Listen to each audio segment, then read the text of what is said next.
अस्सलाम वालेकुम वरहमतुल्लाहि वबरकातुहू। आज का टॉपिक है हमारे मेंस्ट्रुएशन ऑल ओवर मैथ्स 4024 का। अच्छा, मेंस्ट्रुएशन को मैंने डिवाइड कर दिया है दो हिस्सों में, एक 2D शेप्स के पार्ट में और एक 3D शेप्स के पार्ट में। बुक में चैप्टर मिक्स मिलेंगे, कौन एक चैप्टर मिलेगा प्लेन फिगर्स का, एक चैप्टर मिलेगा प्लेन फिगर्स। एक्चुअली में उसका मतलब दूसरा नाम है 2D शेप का, ठीक है। तो ऐसे घबराइएगा नहीं जब बुक खोलें। तो 2D शेप में आपको प्लेन फिगर्स का एक टॉपिक मिलेगा और दो चैप्टर 3 चैप्टर आपको मिलेंगे 3D शेप में।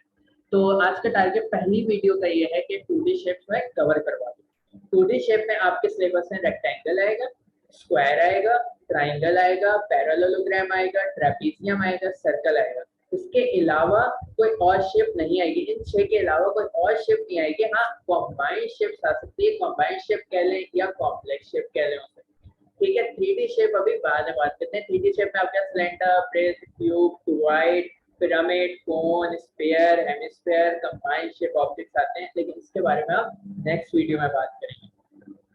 2D शेप मैं जल्दी कवर करवाऊंगा। आप बचपन से पढ़ते हुए आ रहे हैं, काफी लोगों ने पढ़ा हुआ होगा, जो उर्दू ओचरी के बच्चे होंगे तो अच्छे से पढ़ा हुआ होगा O1 में। लेकिन मैं कोशिश ये है कि रिवीजन करवा दूं अच्छे से भाई, तो पूरी 2D शेप आ जाए, क्योंकि 3D शेप में 2D शेप का काम आ रहा होता है, ठीक है। तो इसलिए 2D शेप आनी चाहिए 3D शेप पढ़ने से पहले। सबसे पहले समझे पैरामीटर, जिसमें बच्चों को बहुत इश्यू आता है। पैरामीटर सिंपल सी चीज है।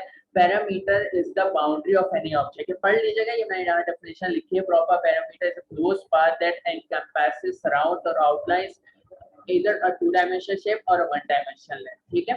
तो पैरामीटर जो होता है वो आपका बाउंड्री होता है किसी भी ऑब्जेक्ट का, ठीक है। अगर मैं इस ऑब्जेक्ट को बना लूं कि एक कंबाइंड शेप बना रहा हूँ, अभी बाद में इसका एरिया भी निकाल पाएंगे आप लोग, लेकिन अभी पूरा पढ़ाना पड़ेगा। तो इसका जो है, अगर मैं इसको कंबाइंड शेप कर देता हूँ, थोड़ा सा कॉम्प्लिकेटेड बना देते हैं, ये कंबाइंड शेप मैंने बना दी, ठीक है। तो इसका अब मैं बोलूं पैरामीटर निकालो। अब बच्चे क्या करते हैं भाई, इस साइड को भी प्लस कर रहे हैं, इसको भी प्लस कर रहे हैं, इसको भी प्लस कर रहे हैं। मैं स्पॉटलाइट ले लूं,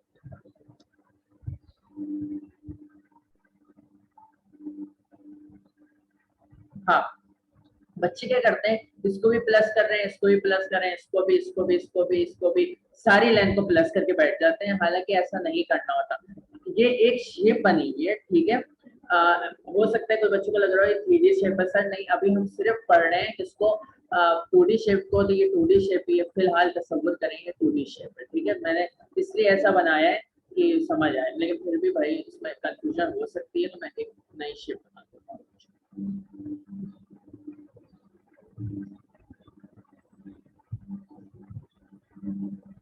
अच्छा, मैं यहाँ शेप बना रहा हूँ इस तरह,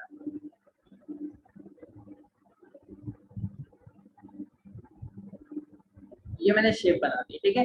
अब इसमें भाई जब पैरामीटर निकालोगे तो इस साइड को, इस साइड को, इस साइड को प्लस करोगे, इस साइड को, अंदर वाली साइड को नहीं प्लस करोगे पैरामीटर में। ये गलती नहीं करना, क्योंकि अंदर वाली साइड बाउंड्री में नहीं आ रही। भाई पैरामीटर में जो तुम्हें बाउंड्रीज दिख रही हो उनकी लेंथ को प्लस करो, अंदर की बाउंड्रीज को नहीं प्लस करो, ठीक है। घर में यूं समझ लो कि घर की बाउंड्रीज को प्लस करोगे, अंदर की कमरों की बाउंड्रीज को प्लस नहीं करोगे। जब तुमसे कोई पूछेगा भाई आपका घर कितने बाई कितना है, या रूम कितने बाई कितना है, तो इसमें रूम में आप ये नहीं करोगे कि अंदर अगर कोई दीवार बनी हुई है तो उस दीवार की लेंथ को भी प्लस कर दिया और फिर बता दिया कि भाई ये मेरा इतने बाई इतने फुट है। इतने बाई इतने मतलब 10 बाई 20 फुट या 30 बाई 40 फुट जो भी है XYZ, वो आप अंदर की वॉल को प्लस नहीं करोगे, सारी चीजें प्लस करोगे। एक कमरे का अगर तुमसे पूछा तो उस पे वॉल आ रही है, उसकी लेंथ थोड़ी आएगी। इसी तरह पैरामीटर बाउंड्रीज को कहते हैं।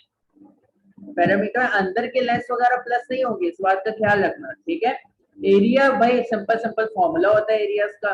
कॉम्प्लेक्स शेप में 2 या 2 से ज्यादा शेप्स होती हैं, तो उसमें एरिया का फॉर्मूला ज्यादा शेप्स का लग रहा होता है। एरिया इतना मुश्किल नहीं होता, पैरामीटर समझने वाली चीज है। पैरामीटर में सिर्फ बाउंड्रीज को प्लस करोगे, ठीक है। अब आते हैं शेप्स पे। शेप्स पता है सारी, मुझे पता है, लेकिन एक बार रिवाइज करवा रहा हूँ। स्क्वायर क्या होता है, स्क्वायर में सब सारी साइड इक्वल होती है लेंथ में, सारी साइड इक्वल होती है लेंथ में।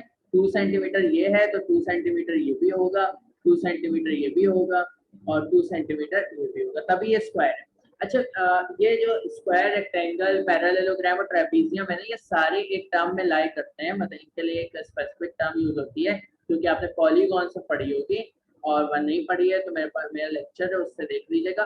क्वाड्रिलेटरल वो शेप्स होती हैं, क्वाड्रिलेटरल वो शेप्स होती हैं जो 4 साइड से कंसिस्ट करें, मतलब 4 साइड की बनी हुई। रेक्टेंगल भी देखिए 4 साइड से 1 2 3 4, सही है। इसी तरह ट्रेपेजियम भी होता है, इसी तरह आपका पैरेललोग्राम भी होता है।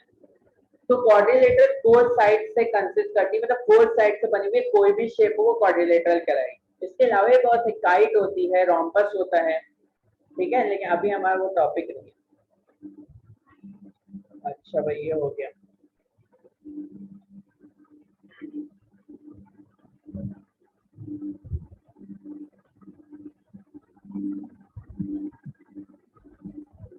अच्छा रेक्टेंगल में क्या होगा, आमने सामने वाली साइड। मैंने एग्जांपल इसलिए दे रहा हूँ साथ साथ कि समझ आता है।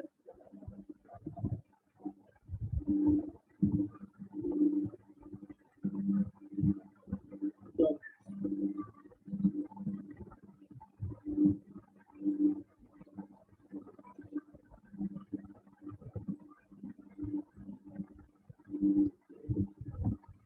अच्छा स्क्रीन शेयर हो रही होगी, होपफुली मैंने चेक कर लिया है, फिर भी स्क्रीन शेयर हो रही है, सही है। अच्छा नोट्स आपको मिल जाएंगे, उससे मांग लीजिएगा, नोट्स का ऐसा इशू नहीं है इतना बड़ा।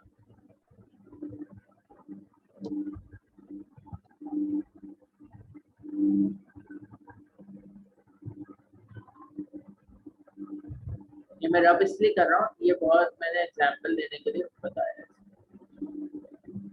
रेक्टेंगल में क्या होगा, रेक्टेंगल में आमने सामने, अगर ये 8 सेंटीमीटर है रेक्टेंगल का, ये इसकी ब्रेथ 8 सेंटीमीटर है, तो इसकी सामने वाली ब्रेथ भी 8 सेंटीमीटर। मैं रफली कर रहा हूँ क्योंकि अभी सिर्फ समझा रहा हूँ, ऐसा एग्जांपल दे रहा हूँ। ये 4 सेंटीमीटर है तो ये भी 4 सेंटीमीटर हो, ठीक है। रेक्टेंगल स्क्वायर में डिफरेंस समझ आ गया। स्क्वायर में सारी साइड इक्वल होती है, रेक्टेंगल में आमने सामने वाली साइड, अपोजिट साइड इक्वल होती है। अब आते हैं ट्राइंगल पे। भाई ट्राइंगल में एक चैप्टर है पूरा आपके, मतलब बकायदा ट्राइंगल का न्यू समझना। ट्राइंगल में देखो साइड का ये ताल्लुक होता है कि आपने ट्राइंगल 2 कैटेगरीज में पढ़ा है, एक बाय साइड एंड एक बाय एंगल। अच्छा इसके लिए भी लेक्चर अलग है, तो मैं यहाँ पे सिर्फ ओवरव्यू दे रहा हूँ जबानी, ठीक है। और मेंसुरेशन में इतना इसका इस्तेमाल होता नहीं है, बाय साइड का और बाय एंगल का, लेकिन पता होना चाहिए। वो किसी पार्ट में आपसे पूछ सकता है, ठीक है। और वैसे भी पूछता है, बाय साइड का तो काम आ जाता है, बाय एंगल का एक जगह काम आता है, वो मैं बता दूंगा, बस देखते जाए लेक्चर धीरे धीरे। By side by angle, by side में आपने क्या क्या पढ़ा था कि आइसोसेलेस, जल्दी जल्दी लिख लेते हैं, बल्कि 1 मिनट रुको मैं नेक्स्ट पेज पे बता दूं, इसको जल्दी जल्दी डिस्कस कर लेते हैं क्योंकि क्विकली करना है ना थोड़ा सा, क्योंकि मैं बहुत डिटेल में पढ़ा रहा हूँ इसीलिए कोई कॉन्सेप्ट ना रहता है। ये ट्राइंगल की बात कर रहा हूँ, ठीक है।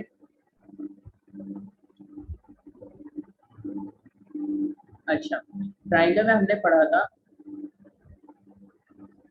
कि ट्राइंगल असल में डिवाइडेड होते हैं, जिस तरह मैंने डिवाइड किया ना चैप्टर को 2D और 3D में, उसी तरह असल में मैथमेटिशियन ने ट्राइंगल को 2 कैटेगरीज में डिवाइड किया, एक बाय साइड एंड एक bye angle.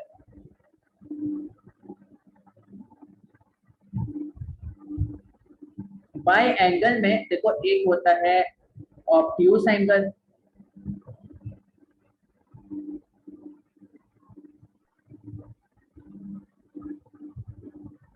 Obtuse angle triangle के लिए मैं ट्राइंगल का सिंबल यूज कर रहा हूँ, ठीक है। एक होता है एक्यूट एंगल,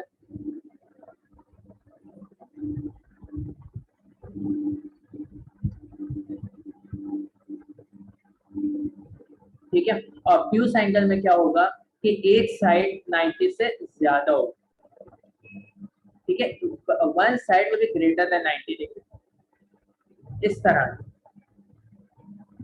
और ट्राइंगल में याद रखें हमेशा, मैं ट्राइंगल में स्ट्रेट लाइन होती है भाई, मैं यहाँ रफली बना रहा हूँ इसलिए। ट्राइंगल में याद रखें कि ट्राइंगल में ऑलवेज एक ही साइड हो सकती है ग्रेटर देन 90 डिग्री, ऐसा पॉसिबल नहीं है कि 2 साइड 90 डिग्री से ज्यादा हो।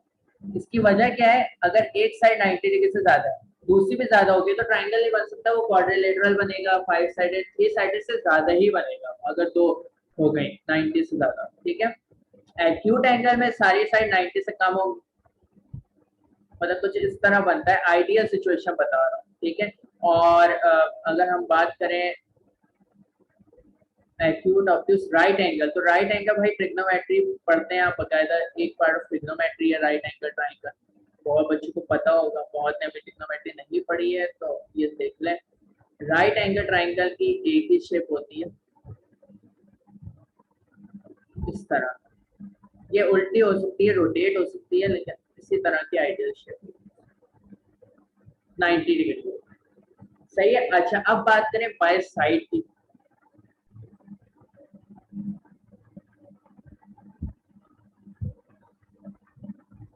बाय साइड की अगर बात करें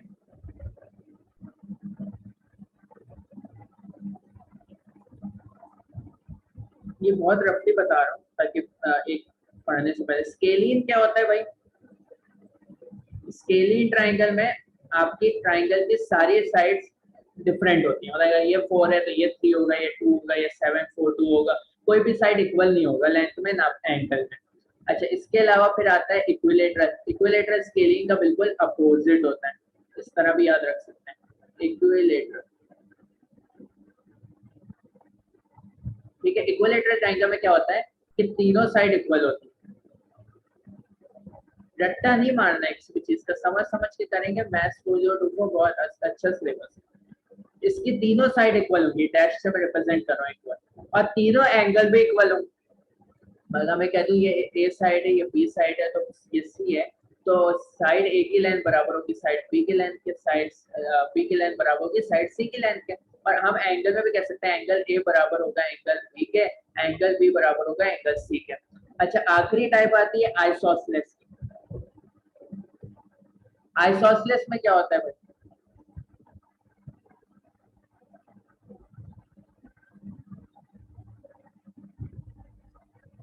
आइसोसेलेस में दो साइड और दो एंगल बराबर होते हैं। ठीक है,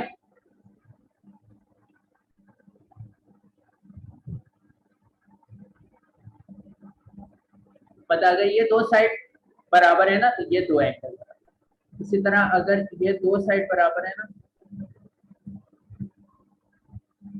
बहुत छोटे से,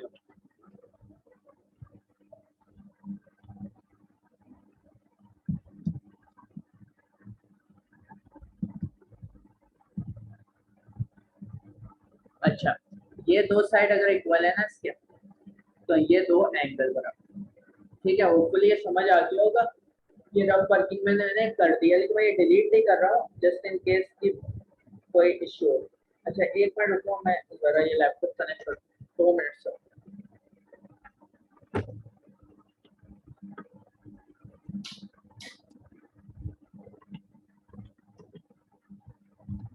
अच्छा भाई हम कह रहे थे, हाँ हम कहाँ पे थे, ट्राइंगल डिस्कस कर लिया मैंने इसी के साथ साथ। अच्छा अब फॉर्मूलाज पे आते हैं, इससे पहले मैं कुछ और शेप बता दूं, ट्राइंगल मैंने डिस्कस कर लिया, अब आते हैं सर्कल पे।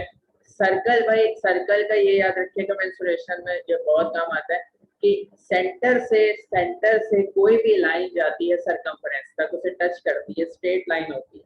तीन कंडीशन है रेडियस के लिए, it is a straight line, it start from the centre and ends at the circumference या joins the point at the circumference। ठीक है, कोई भी लाइन सेंटर से स्टार्ट होती है और सर्कमफ्रेंस को जाकर टच करती है, वो कहलाती है रेडियस। स्ट्रेट होनी चाहिए, किसी भी तरह हो सकती है, इस तरह भी हो सकती है, इस तरह भी हो सकती है। ठीक है, कोई भी तरह हो सकती है, सर्कल में कहीं भी हो सकती है।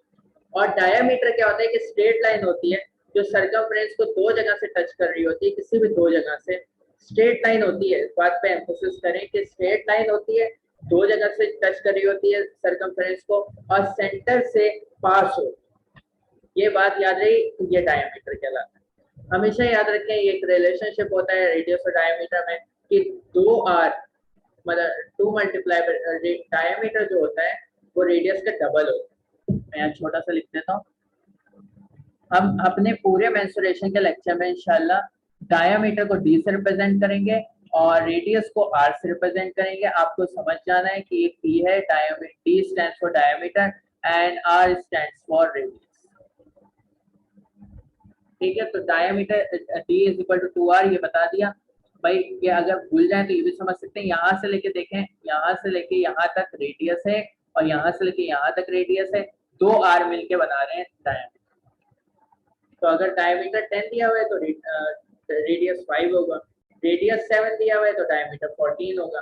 सेमी सर्कल, सर्कल को आधा कर लें, ठीक है, सेमी सर्कल मतलब आधा सर्कल, क्वार्टर सर्कल मतलब 1/4 ऑफ द सर्कल। तो semi circle actually half circle होता है, इसकी जो बेस होती है या फिर वो टॉप होता है वो असल में डायमीटर होता है। ठीक है, ये छोटी छोटी बातें थी, अभी हम पढ़ेंगे इनके पैरामीटर एरिया का फॉर्मूला। अब सेक्टर पे आते हैं। पिज्जा की स्लाइस को देखा है, वो एक सेक्टर का शेप होती है। ठीक है, सेक्टर क्या होता है, सर्कल का कोई भी हिस्सा निकाल लें आप, तो 2 रेडियस से बना हुआ वो और एंक्लोज हुआ हुआ सर्कुलर आर्क। कोई भी पीस निकाल लें सर्कल का, बड़ा छोटा हो सकता है, इस तरह का पीस हो।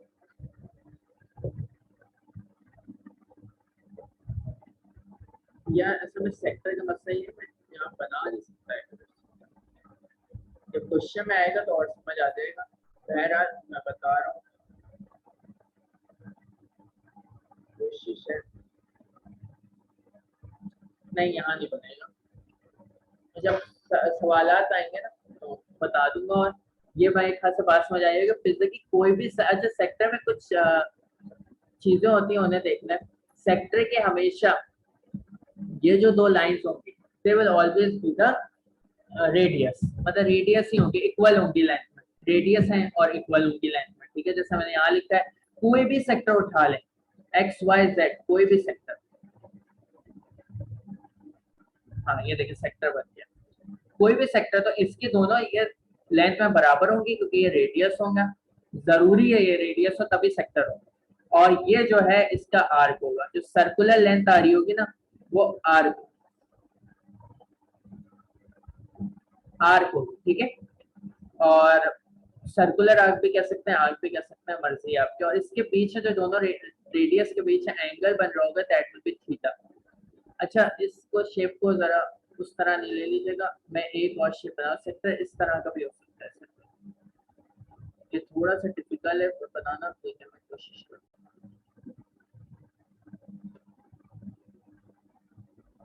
भाई ये इस तरह का होगा, तो ये इसका रेडियस है, ये भी रेडियस है, and this is also the radius. Arrow से कंफ्यूज तो नहीं हो रहे हैं आप लोग? मे बी आप कंफ्यूज तो नहीं हो रहे हैं, ठीक है मैं लिख देता हूँ, ये भी रेडियस है, ये भी रेडियस है, and this is the arc. और मैंने क्या कहा था, दोनों रेडियस के बीच है, तो आप इस एंगल को नहीं लेंगे, जब इसका एरिया या पैरामीटर निकाल लोगे तो इस एंगल को कंसीडर करें, थीटा। होपफुली यहाँ तक सारी बातें समझ आ गई होंगी। आवाज हल्की आ रही है, रुक जाओ।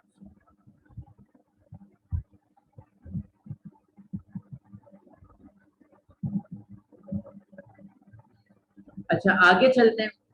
सर्कल डिस्कस कर लिया, स्क्वायर डिस्कस कर लिया, रेक्टेंगल डिस्कस कर लिया, ट्राइंगल, सेमी सर्कल, सेक्टर, बाकी बचे 2 पैरेललोग्राम। अच्छा पैरेललोग्राम जो है वो रेक्टेंगल का ही एक समझ लें वो है भाई, है रेक्टेंगल ही है, बस इसमें ये होता है कि ये साइड्स पैरेलल होती हैं आपस में और ये साइड आपस में पैरेलल होती है।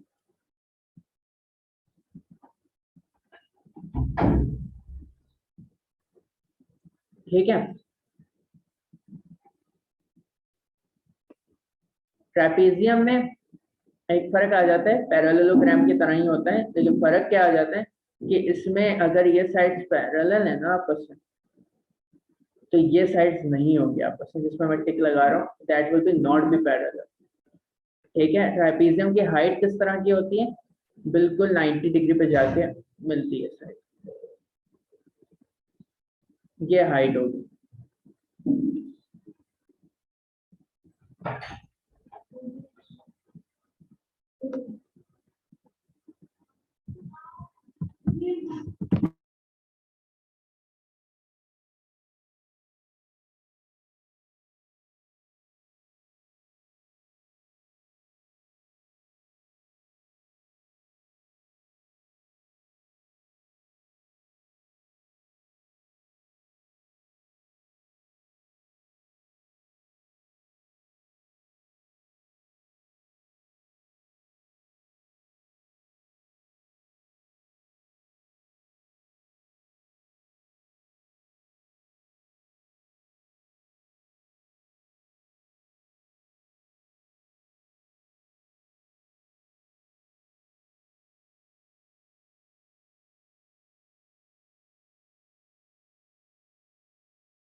कौन दिया था।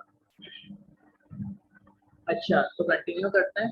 ट्रेपेजियम में मैंने क्या बताया कि साइड्स पैरेलल होंगी, दो साइड पैरेलल होंगे and two side will not be parallel. अच्छा ट्रेपेजियम, पैरेललोग्राम, रेक्टेंगल और square, they all will be made up of four sides and will have four angles। ठीक है, अब फॉर्मूलाज पे आ जाते हैं। भाई मैं थोड़ी शेप पे ज्यादा टाइम नहीं लगा रहा, फॉर्मूलाज देख लें। पैरामीटर ऑफ स्क्वायर किस तरह निकालेंगे, लेंथ को जो भी लेंथ होगी उसकी उसको मल्टीप्लाई बाय 4 कर देंगे। एरिया ऑफ स्क्वायर किस तरह निकालेंगे, लेंथ का स्क्वायर कर देंगे। पैरामीटर ऑफ रेक्टेंगल किस तरह निकालेंगे, 2 multiply by length plus breadth कर देंगे। Area of rectangle length multiply by breath कर देंगे। Parameter of triangle a plus b plus c का मतलब है तीनों साइड्स की लेंथ को प्लस कर देंगे सिंपली। और area of right angle triangle 1/2 into base into height कर देंगे।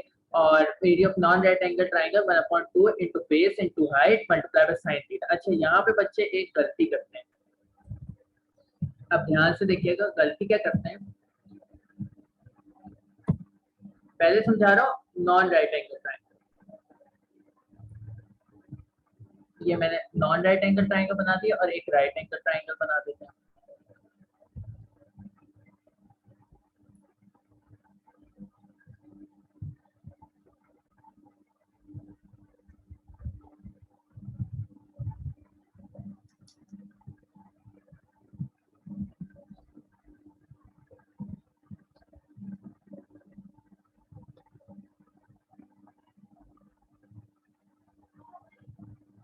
अच्छा राइट एंगल ट्रायंगल में ये 90 डिग्री होगा, 90 पहचानने में आना चाहिए।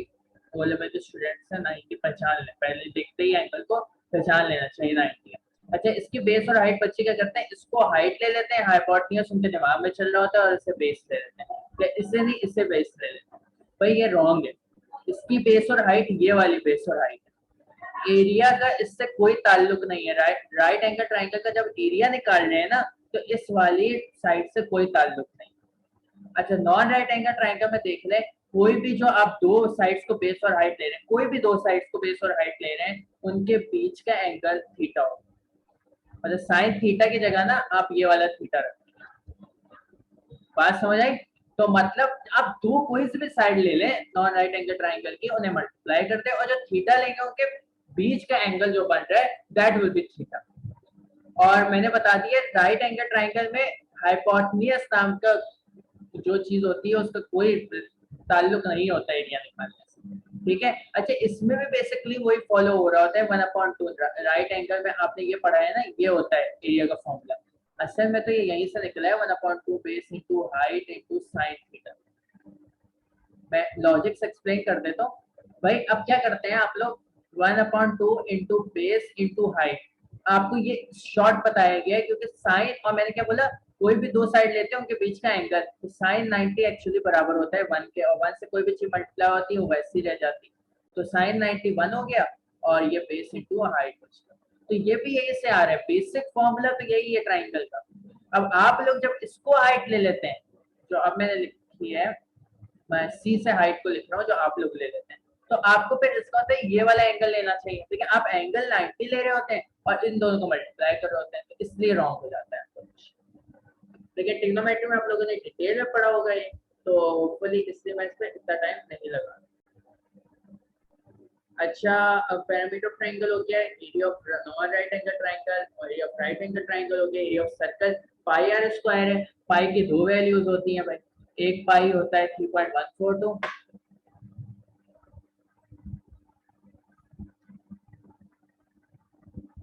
और एक पाई होता है 24%। भाई पाई की दो वैल्यूज से मेरा ये मतलब नहीं है कि ये दोनों अलग अलग है, ये एग्जैक्ट वैल्यू है और ये पॉइंट्स में 4 सिग्निफिकेंट फिगर्स तक। पाई की वैल्यू आपको कैलकुलेटर में दी भी होती है, लेकिन P1 में आपको याद होनी चाहिए ना, दी भी दी।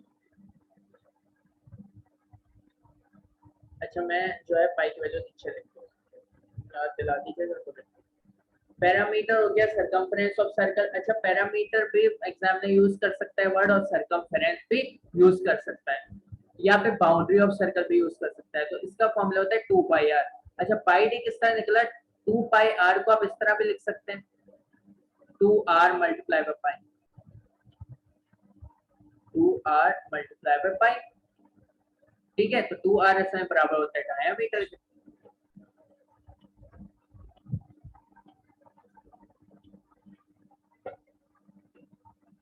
डायमीटर में multiply by pi, pi D हो जाता है। तो ये भी यहीं से निकला है, ये याद है तो ये भी याद ही रहेगा इंशाल्लाह। और डायमीटर दिया हुआ है और आपको नहीं समझ आ रहा है फॉर्मूला, तो रेडियस निकाल लें 2 से डिवाइड करके, simple. Area of semi circle, अच्छा सेमी सर्कल की बात एक बहुत ध्यान से सुन लीजिएगा।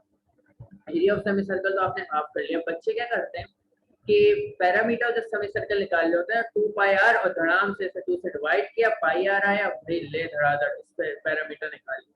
भाई ये रॉन्ग है। सेमी सर्कल का फिगर देखें कम से कम, सेमी सर्कल की फिगर देखें। ये मैंने सेमी सर्कल बनाया है, एग्जैक्ट नहीं बना रहा हूँ, एग्जाम्पल दे रहा हूँ। अच्छा इसका आप जब पाई आर ले रहे हो ना, अच्छा सर्कल का पाई आर क्या होता है?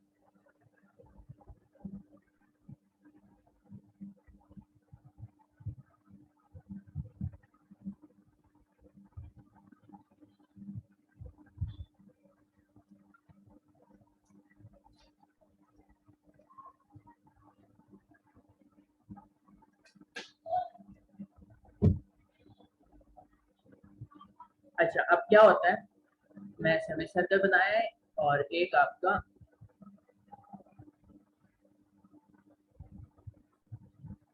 सर्कल बनाया, ठीक है।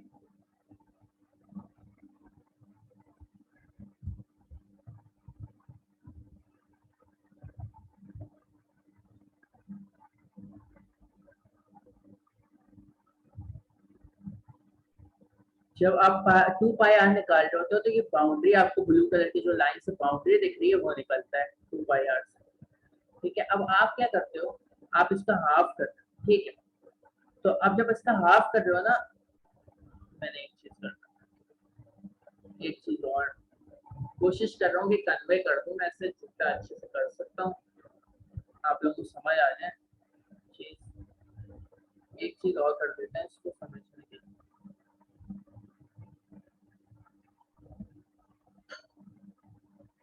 वो क्या चीज है?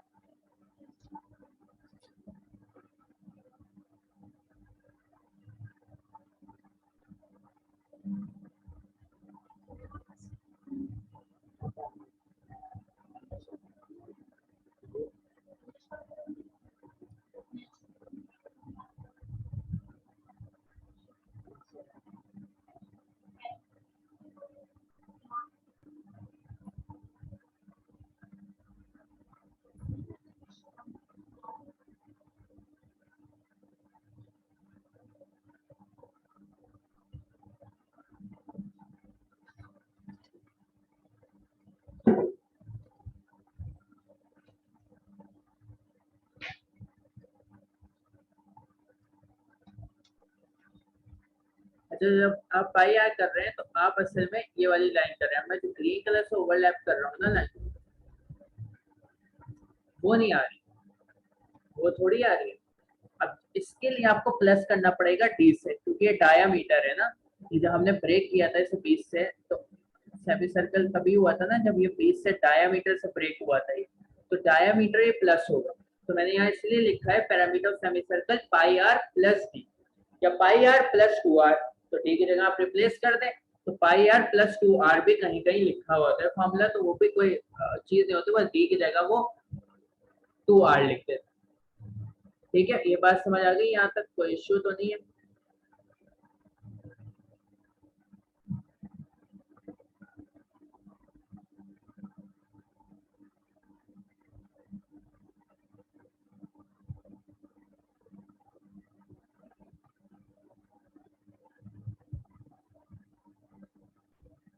अच्छा आर्क लेंथ पे आते हैं। आर्क लेंथ हमने सेक्टर पढ़ा था, यहाँ से सेक्टर का पार्ट शो हो रहा है, सेक्टर पढ़ा था भाई, सेक्टर यहाँ बना रहा हूँ। अच्छा मैं मिटाते इससे जा रहा हूँ कि फॉर्मूले की जगह है यहाँ पे सिर्फ फॉर्मूला आ जाए, ये मैं आप लोगों को सिर्फ समझा रहा हूँ।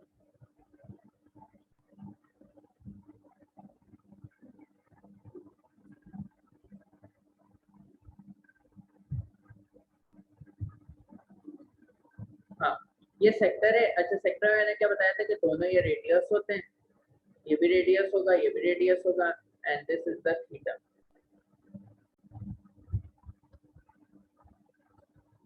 ठीक है। अच्छा ये आर्क लेंथ कहलाती है, इसको निकालने के लिए एक फॉर्मूला होता है।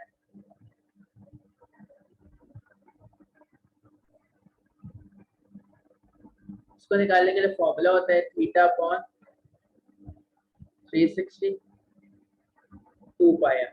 बस इसमें प्लगिंग कर दें सारी वैल्यूज एज इट इज, हो जाएगा काम। अच्छा इसका एरिया जो निकालना होता है वो भी यही इसी तरह निकालना होता है, बस थीटा अपॉन 360 आ जाए, theta upon 360 into pi are square.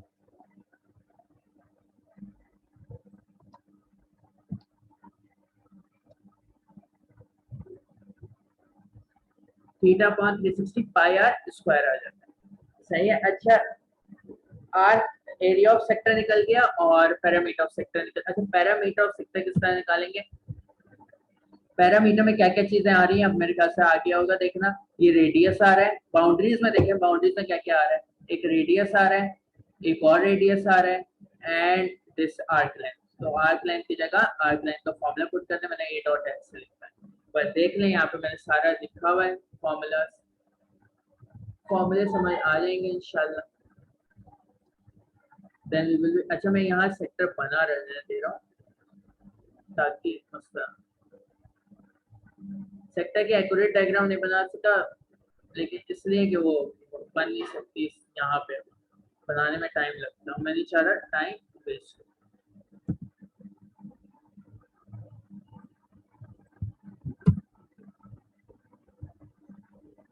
अच्छा पैरेललोग्राम पे आते हैं, समझ आ गई ना पैरामीटर में हमने क्या क्या किया है, आर प्लस आर्क लेंथ की जगह आर्क लेंथ का फॉर्मूला डाल दिया, थीटा बीच वाला एंगल हो। अच्छा कभी कभी ऐसा होता है कि पूरा सर्कल देता है एग्जामिनर आपको, अब जब डिस्कस कर रहे हैं तो सारी चीजें डिस्कस कर लें। ये आपको सर्कल दे दिया एग्जामिनर ने, इसके अंदर आर्क बनेगा, सर्कल पड़ा था।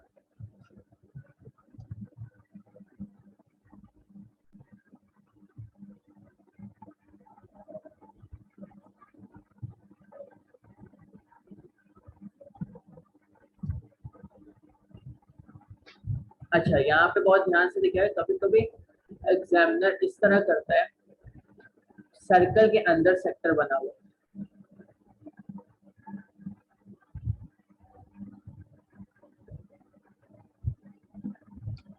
ये एक सेक्टर का एक लाइन देते, चेक किस तरह करेंगे सेक्टर है, सिंपल यहाँ पे अगर सेंटर हो ना जहाँ पे ये दोनों बिल्डिंग में जाए,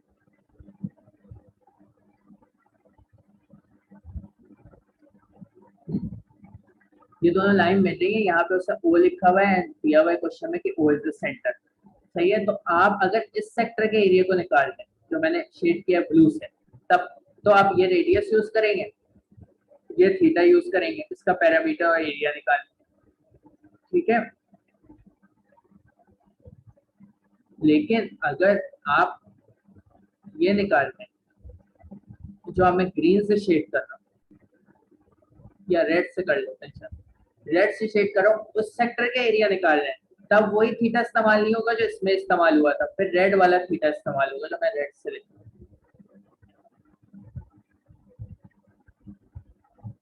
ये वाला थीटा। सही है। अब इससे इसकी आर्क लेंथ निकाल लें और इसका एरिया निकाल लें सेक्टर का। ठीक है। अब आते हैं पैरामीटर, अब ट्रेपीजो पैरेललोग्राम रह गया, पे आपका 2D शेप के सारे फॉर्मूले वगैरह हो जाएंगे, बस फिर वो रह जाएगा,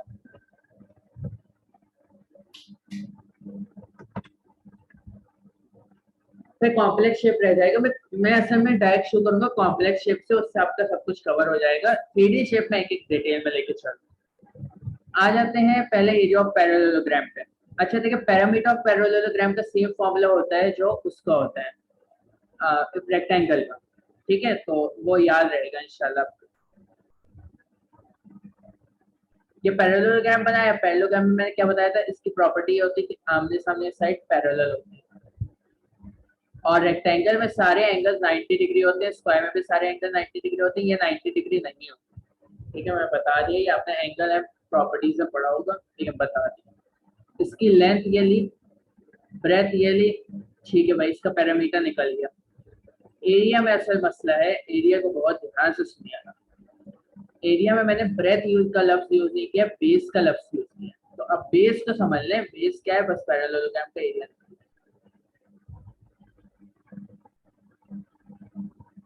भाई देखिए, बेस वो होती, हाइट किस तरह निकालेंगे, हाइट किसी भी ऑब्जेक्ट की निकालनी होती है तो 90 डिग्रीज पे जो परपेंडिकुलर डिस्टेंस बन रहा है। अच्छा, अब 90 डिग्रीज पे आपने परपेंडिकुलर डिस्टेंस लिया and this touches this one side, इस साइड को जाके टच किया इसने, यहाँ पे 90 डिग्रीज बना दिया, तो ये बेस बन जाएगी इसकी और ये इसकी हाइट।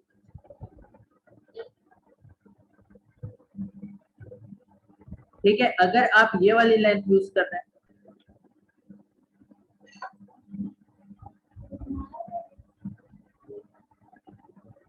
तो ये वाली इसकी हाइट हो जाएगी,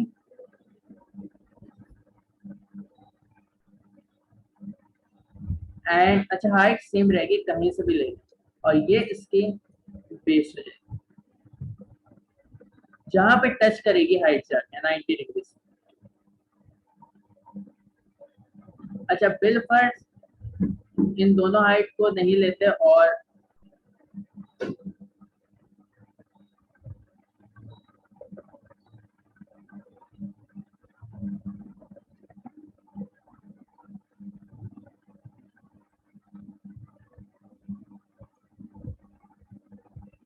आपकी हाइट जो है वो कुछ इस तरह आती है, इसको जाके टच कर रही है 90 डिग्री।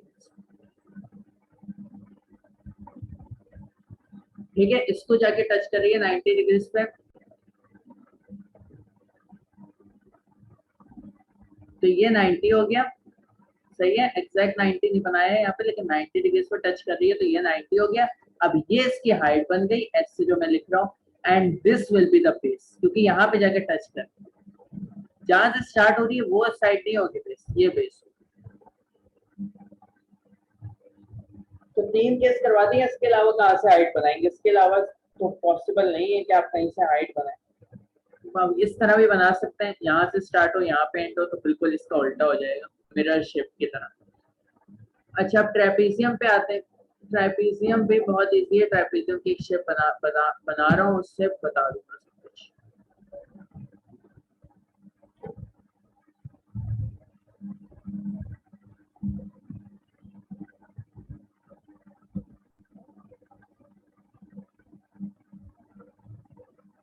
पैरेलल साइड तो पता है ना, parallel side are the sides which never meet, या पैरेलल लाइन, साइड तो इसकी है ना, लाइन से समझ ले, parallel lines are the lines which never meet, कभी मिल नहीं सकती चाह के।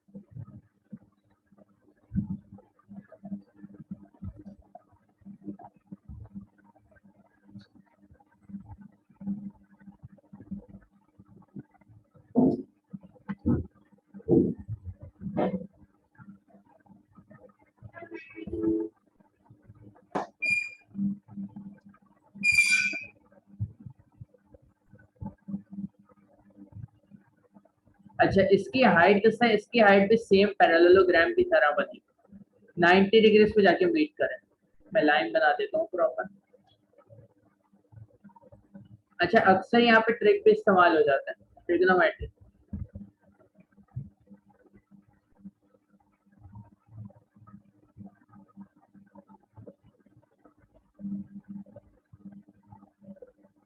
ये इसकी हाइट हो जाएगी, सही है, और पैरेलल साइड आप देख सकते हैं ये दोनों, ये कभी मीट नहीं कर सकते आगे जाके, इनमें डिस्टेंस सेम कहीं पे भी देख लें, और ये दोनों पैरेलल नहीं है, ये दोनों आगे जाके मीट कर लेंगे कहीं ना कहीं। पैरेलल लाइंस की पहचान तो होनी चाहिए। तो इसको अगर हम साइड ए ले लें लेंथ और साइड बी, तो इसका फॉर्मूला सिंपल है, 1/2 इंटू हाइट। हाइट हमेशा 90 डिग्री से बनेगी, चाहे यहाँ से ले लें चाहे, और ये याद रखिएगा हाइट किसी भी ऑब्जेक्ट की हो वो हमेशा 90 डिग्री, पिरामिड हो, कोन हो, चाहे 3D शेप ही हो, लेकिन उनकी साइड हमेशा 90 डिग्री, साइड बोलो, हाइट हमेशा 90 डिग्री। क्या बताया मैंने, हाइट हमेशा 90 डिग्री पे बनेगी, चाहे 2D शेप हो चाहे 3D हो। ये इसकी हाइट हो गई, यहाँ से भी ले सकते हैं वहां से भी ले सकते हैं। कुछ बच्चे ऐसे ट्राइंगल किस तरह करते हैं, पहले इस रेक्टेंगल का निकाल लेंगे एरिया, फिर इसका एरिया निकाल लेंगे और फिर इसका एरिया निकाल लेंगे। भाई ये भी सही है, लेकिन तरीका लंबा है, इस वाले तरीके से कर लोगे आसानी हो जाएगी। पैरेलल साइड का लेंथ का सम करोगे, ठीक है, और उसे मल्टीप्लाई करोगे हाइट से, उन सब उनका प्रोडक्ट को डिवाइड कर दोगे 2 से, मतलब 1/2 into height into sum of parallel side. Perimeter of trapezium का फॉर्मूला वही होता है जो पैरामीटर ऑफ ट्रायंगल का फॉर्मूला होता है, सारी लेंथ्स को प्लस कर दो, a plus b plus c plus d length, और उससे आप पैरामीटर निकाल सकते हो। अच्छा भाई 2 मिनट दे रहा हूँ, फॉर्मूला देख लो। मैं ये ट्रेपेजियम रहने दूं, मिटा दूं, ऊपर बनाई हुई है सारी शेप्स, उनमें मैं एक काम करता हूँ, हाइट वगैरह सब लेवल का, या नीचे बना रहा हूँ शेप एंड लेबल कर देता हूँ प्रॉपर्ली, फिर इंशाल्लाह आगे।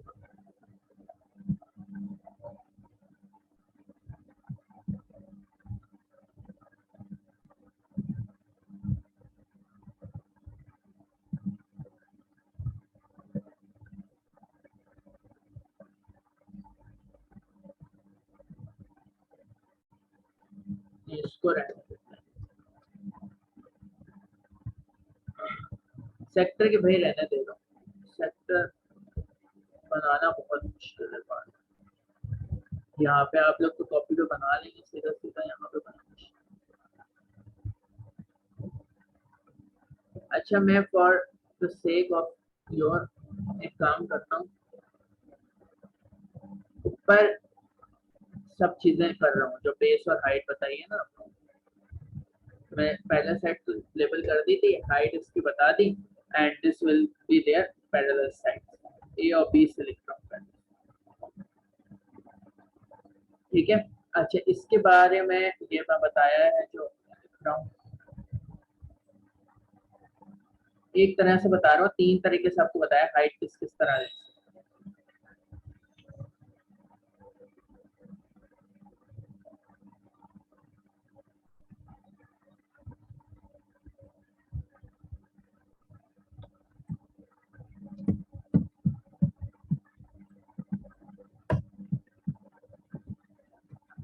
हाइट और बेस बस पैरेललोग्राम में सही लीजिएगा, हो जाएगा। अच्छा रोम्बस भी इसी तरह हो, रोम्बस का सेम फॉर्मूला है जो पैरेललोग्राम का है, तो पैरेललोग्राम की तरह कर लीजिएगा, रोम्बस का अलग से फॉर्मूला नहीं बता रहा हूँ, ज्यादा फॉर्मूले में ज्यादा पर वैसे इतने सारे फॉर्मूले होते हैं। ये हाइट होगी, ये 90 डिग्रीज पे होंगे हमेशा, मैंने हो सकता है 90 पे ना बनाया हूँ, थोड़ा सा 29-20 का फर्क हो, अंदाजा बनाया है। ये हाइट होगी इसकी, एस से रिप्रेजेंट कर रहा हूँ, and this will be theirs. Square और रेक्टेंगल की मुझे मतलब ब्रेथ और लेंथ ये तो लेबल करने की जरूरत नहीं है, ठीक है। और फॉर्मूले ही आपके कितने हो गए, 1 2 3 4 5 6 7 8 9 10 11 12 13 14 15 16 17 18 18 फॉर्मूलेज हैं, फॉर्मूलाज हैं, और पैरामीटर ऑफ कॉम्प्लेक्स शेप और एरिया ऑफ कॉम्प्लेक्स शेप बता चुका हूँ कि आउटर बाउंड्री का सम कर देंगे लेंथ का, और एरिया ऑफ कॉम्प्लेक्स शेप किस तरह निकालेंगे, सारी शेप्स का सम कर देंगे। अब हम कर रहे हैं थोड़े से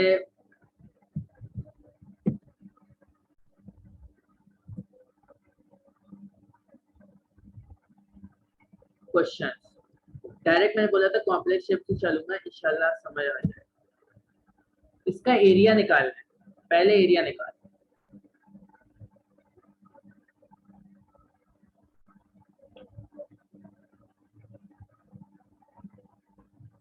तो इसका एरिया किस तरह निकलेगा,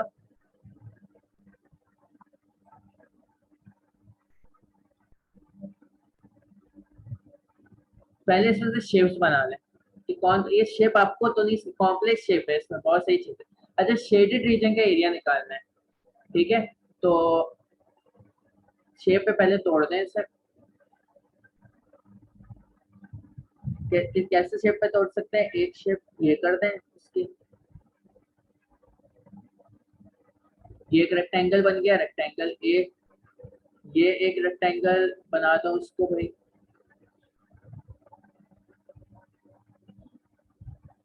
सही है।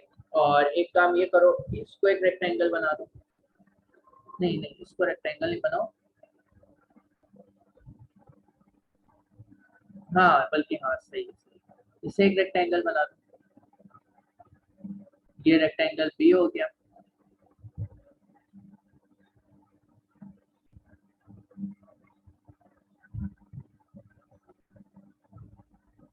रेक्टेंगल बी हो गया, ये रेक्टेंगल सी हो गया, ये रेक्टेंगल डी हो गया। लाइन स्ट्रेट बना देता हूँ, रुक जाओ।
अच्छा, ये मैंने तीन चार ट्रायंगल में ब्रेक कर दिया इसे।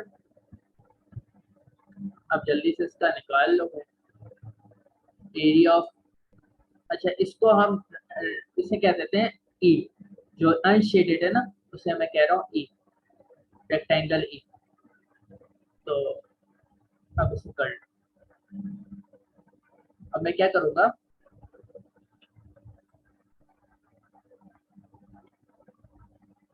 Area of A B C. अच्छा, मैं एरिया नहीं लिख रहा पूरा पूरा, डायरेक्ट लिख रहा हूँ। A plus B plus C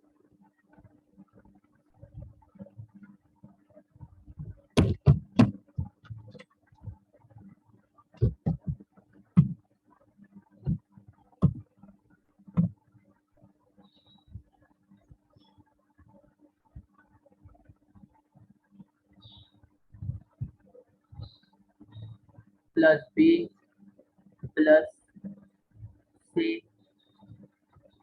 plus D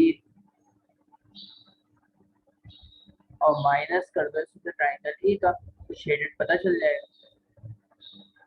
shaded बहुत आसान है, बस आपको अनशेडेड शेडेड निकालने के लिए पूरे फिगर में से अनशेडेड को माइनस कर दो, निकल आएगा।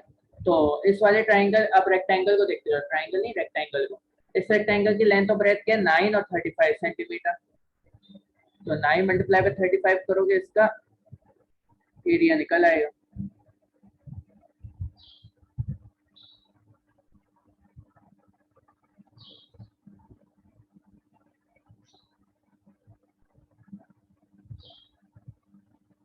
और बी का कितना निकालोगे, बी का देखो 8 है। और इस वाली लेंथ को निकालने के लिए क्या कर सकते हो, इस वाली लेंथ को निकालने के लिए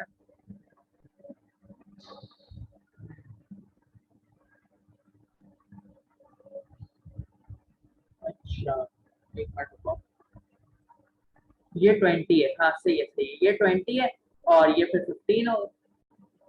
भाई पूरा 35 था और यहाँ से लेके यहाँ तक 20 है, तो ये 15 होगा। और इसकी ब्रेथ ऑलरेडी दी हुई है 8 सेंटीमीटर, तो 15 मल्टीप्लाई बाय 8।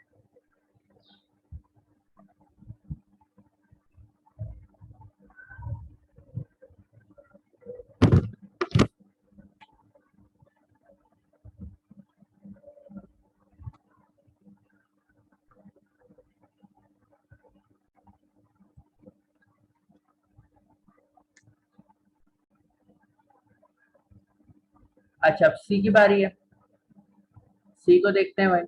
इसका 14 प्लस 13, ये देखो यहाँ से लेके यहाँ तक 14 है और यहाँ से लेके यहाँ तक 13 है, तो 14 प्लस 13 कितना हुआ 27।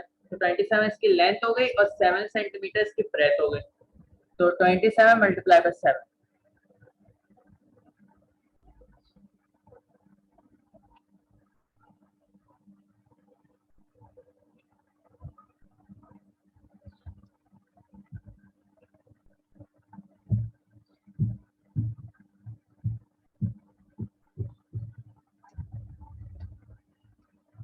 ठीक है। अच्छा अब डी, डी का किस तरह निकालोगे, 11 इसकी लेंथ है और 13 इसकी ब्रेथ है, तो 11 मल्टीप्लाई बाय 13 कर दो।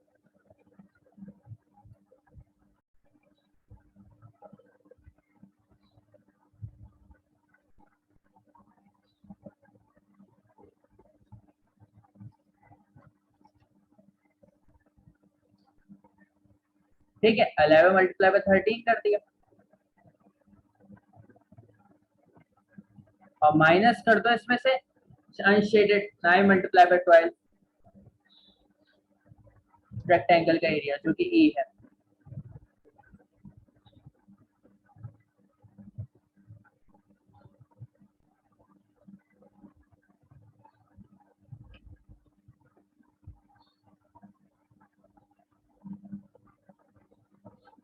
नाइन मल्टीप्लाई बाय 35 हो जाएगा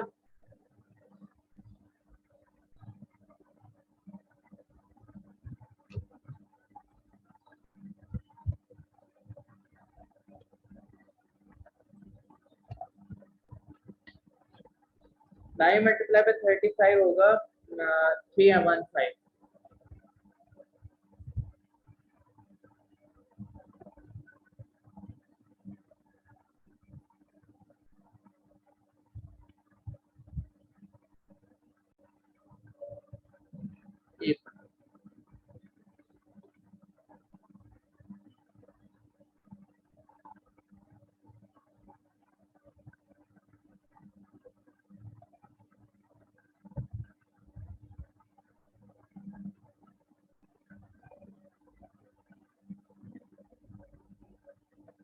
और 15 मल्टीप्लाई बाय 8 होगा 120।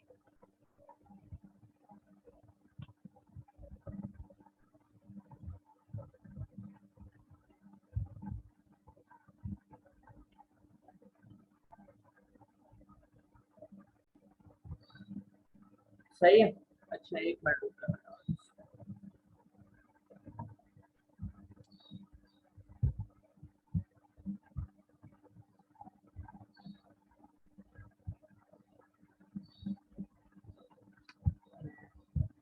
315 प्लस 120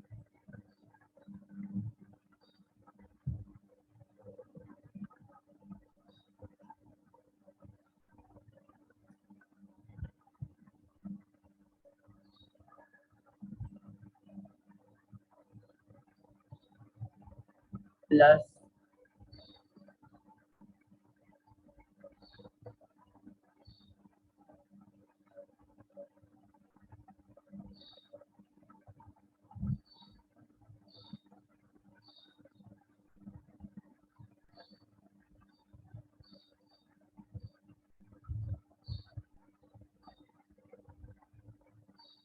120 और 27 मल्टीप्लाई बाय 7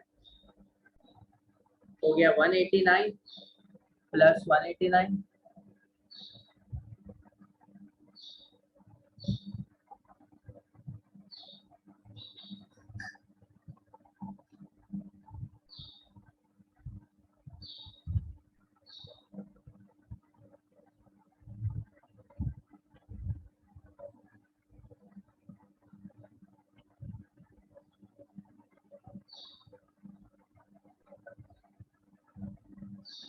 प्लस 143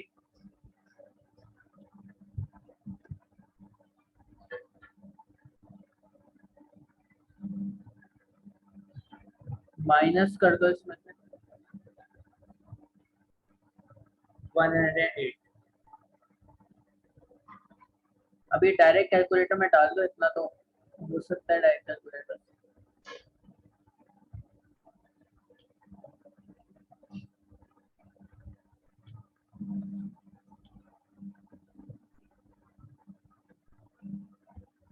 सही है। अब 315 प्लस 120 प्लस 189 प्लस 143 माइनस 1 है 8, 659। और इसका यूनिट क्या होगा? Centimetre square. एरिया का unit metre square, centimetre square, millimetre square, 659 centimetre.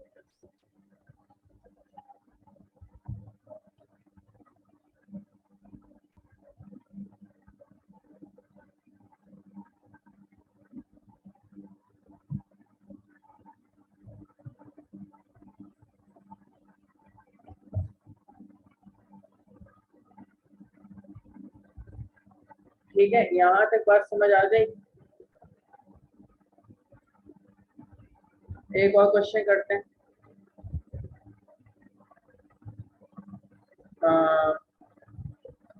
थोड़ा सा डिफिकल्ट वाला करते हैं, जो आता है सीआई। अच्छा, अब मैं सीआई का करवा रहा हूँ 2-3 क्वेश्चन। बुक में काफी सारे हैं, अच्छे अच्छे क्वेश्चन हैं, तो उनको भी देख लीजिएगा। 2 मिनट रुकें, मैं अब करवा रहा हूँ।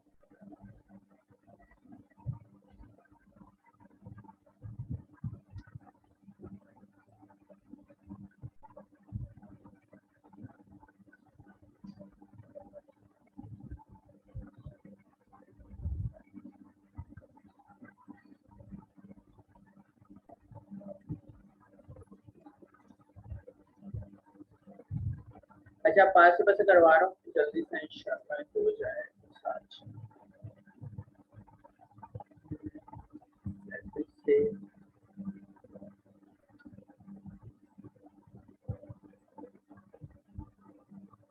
टू डी शेप पड़ा है तो 2D करवाऊंगा। 2 मिनट रुक जाओ, 2 मिनट।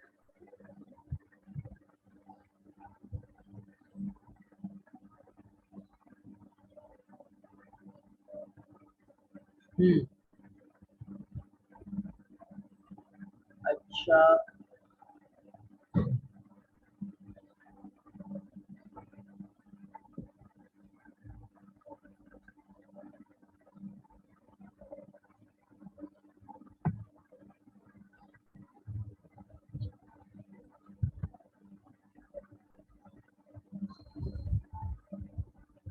अच्छा, इसी को कंटिन्यू करेंगे आफ्टर नमाज।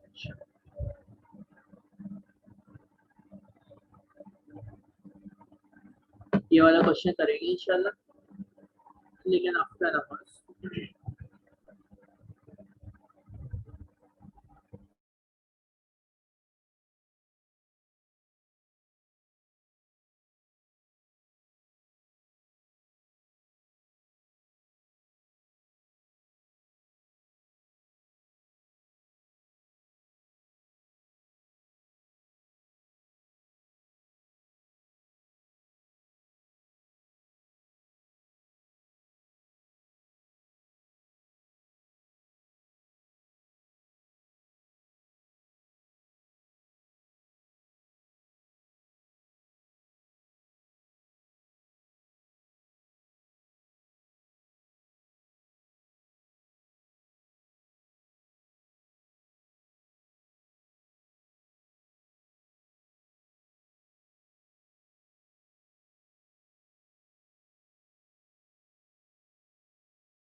अच्छा, तो भाई दोबारा शुरू करते हैं।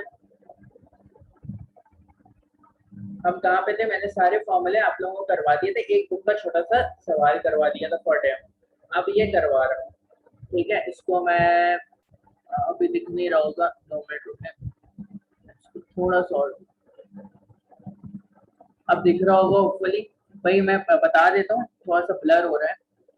ये एक शेप है, ऐसा शेडेड आप देख सकते हैं। ये शेडेड है, ये शेडेड हुआ हुआ है, ये शेडेड हुआ हुआ है। ये 130 डिग्री है, तो अपोजिट एंगल वाली प्रॉपर्टीज से ये भी 130 डिग्री। सही है, ये वाली तो बात समझ आ गई। अच्छा इसमें देखें, ये 130 है तो ये 50 होगा, एंगल समझ आ जाए ना। और ये 50 है तो ये भी 50 होगा, क्योंकि sum of angle in a straight line बराबर होता है 180 डिग्री के। ठीक है। अच्छा अब यहाँ पे आते हैं, find the area of triangle AOB। AOB, अच्छा इसमें क्या क्या दिया हुआ है, AC is equal to 12 centimetre. अच्छा यहाँ घुमाया एग्जामिनर आपको, AC कुछ भी नहीं है क्योंकि वो सेंटर है ना, तो ये AC डायामीटर है, तो रेडियस 6 सेंटीमीटर हो जाएगा। भाई AC डायामीटर है ना, क्योंकि देखो लाइन पास हो रही है सेंटर से और सर्कमफ्रेंस के दो पॉइंट को टच कर रही है, स्ट्रेट लाइन है, तो डायामीटर है। तो डायामीटर का हाफ होता है रेडियस, तो मतलब 6 सेंटीमीटर हो जाएगा रेडियस। ठीक है। अब find the area of triangle AOB। AOB triangle का एरिया किस तरह निकालेंगे, ये 6 सेंटीमीटर है, ये 6 सेंटीमीटर है,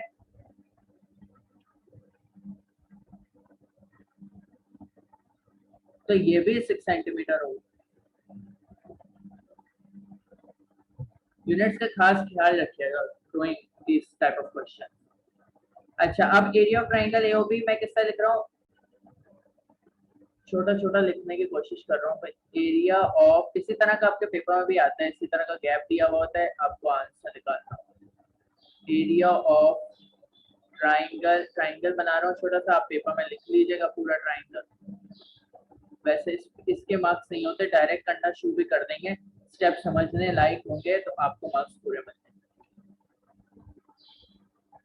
बता, if you are a slow maths doer, जो भी कहना चाहें, या स्लो राइटर, तो आप ये करें कि डायरेक्ट शुरू करना। इसका फॉर्मूला लिख लें पहले, फॉर्मूला नहीं दिया होता पेपर में तो इसलिए लिख लें पहले। 1/2, 90 डिग्री वाला ट्राइंगल नहीं है, ये नॉन राइट एंगल है, तो इसका formula 1/2 into base into height into sine theta होगा।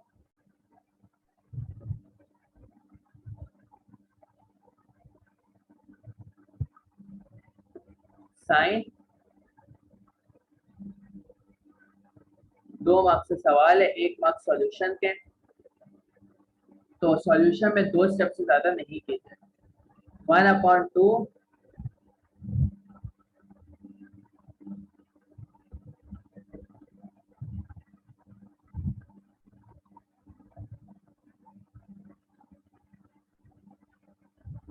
बेस क्या है, इसके बेस कोई भी ले लें, 6 सेंटीमीटर बेस है और हाइट भी 6 है, और देखें दोनों रेडियस के बीच का एंगल 130 डिग्री, दोनों रेडियस के या दोनों लेंस के AO और OB के लेंस के दरमियान का एंगल 130 डिग्री है, तो आप ये यूज कर लेंगे।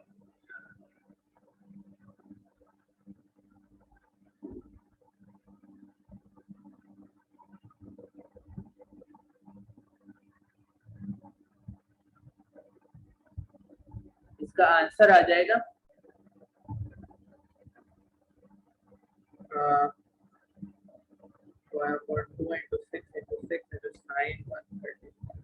30.7887 पूरा आ रहा है, आप यहाँ पे लिखें 13.79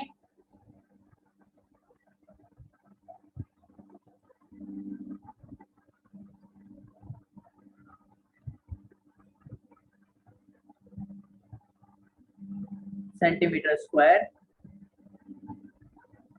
और यहाँ पे 13.879 राउंड ऑफ होके 8 3SF तक दें। यहाँ पे ब्रैकेट जो आप आंसर स्पेस में आंसर लिख रहे हैं ना, वो 3SF तक, सॉल्यूशन स्पेस में जो आंसर आप लिख रहे हैं एट दी एंड वो 4 या 5SF तक दे दें, कोई इशू नहीं है। एक मिनट, आवाज क्लियर है ना सबको, माइक तो ऑन किया हुआ है ना, हाँ माइक।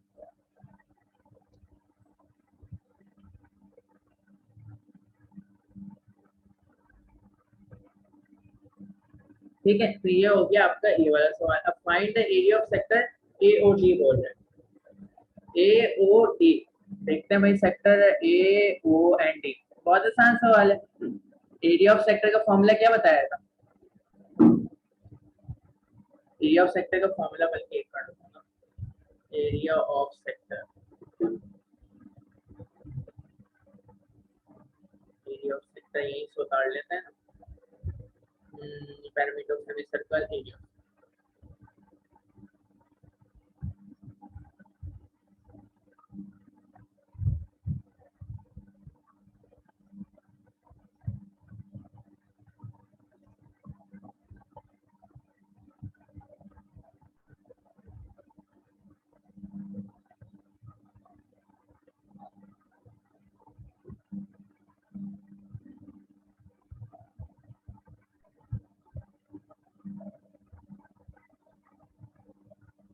एक मिनट,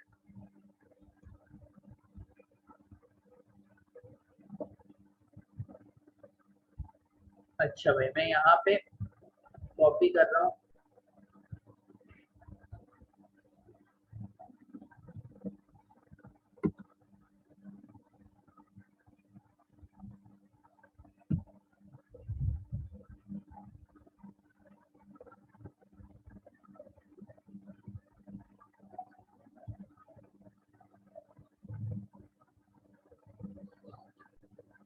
ये मैंने नीचे कॉपी कर दिया, उसको हटा रहा हूँ, लिख देते हैं।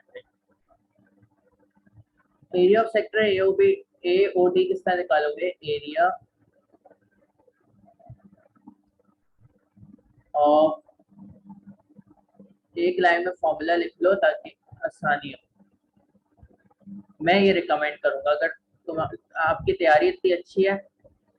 अच्छा इसका एक काम करो, एरिया ऑफ एओडी लिख दो सिर्फ, ये तो कंफर्म है ना कि सेक्टर है, ऊपर क्वेश्चन में दिया हुआ है। ठीक है, तो सेक्टर नहीं भी लिखोगे तो कोई ऐसा इतना बड़ा इश्यू नहीं है। इसका क्या फॉर्मूला बताया था? Theta upon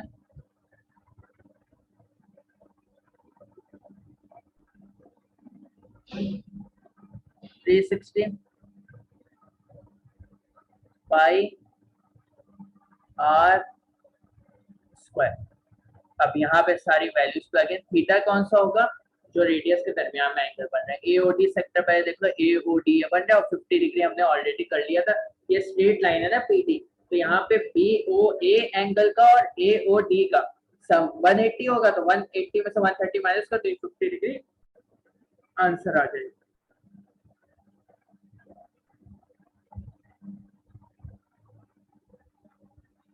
fifty upon 360 multiply by पाई, और रेडियस क्या था? रेडियस 6 था। 6 पता है ना किस तरह आया है? उसने डायामीटर दिया हुआ था ढके छुपे अल्फाजों में, आपको ही रिकॉग्नाइज करना था कि वो डायामीटर, और सेंटर उसने बताया हुआ था कि ओ है।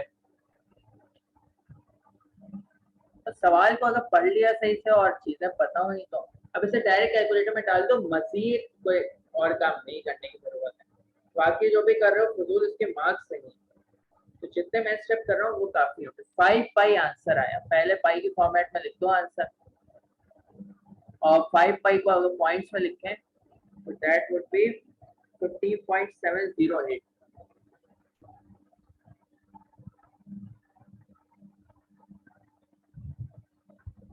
15.708,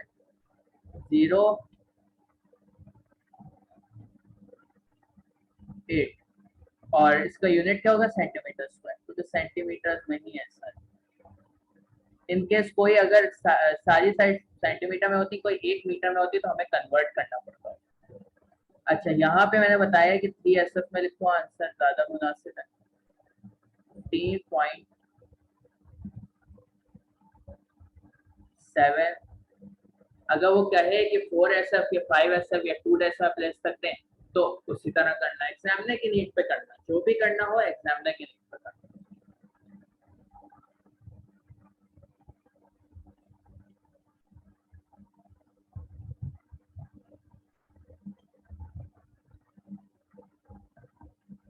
ये हमारा आंसर हो गया। आगे आते हैं, calculate the percentage of the area of the circle that is shaded. अब ये भाई ये बात है, ये किस तरह निकालोगे? ये कितने मार्क्स? 4 मार्क्स है। चलो भाई ये 4 मार्क्स से सवाल आए हैं। अच्छा ये किस तरह निकालोगे? शेडेड एरिया मांग रहा है तुमसे, तो ट्राइंगल का तुम ऑलरेडी निकाल चुके हो 13.8। सही है, 13.8 ऑलरेडी इस ट्राइंगल का निकाल चुके हो, सेम इस ट्राइंगल का भी यही होगा।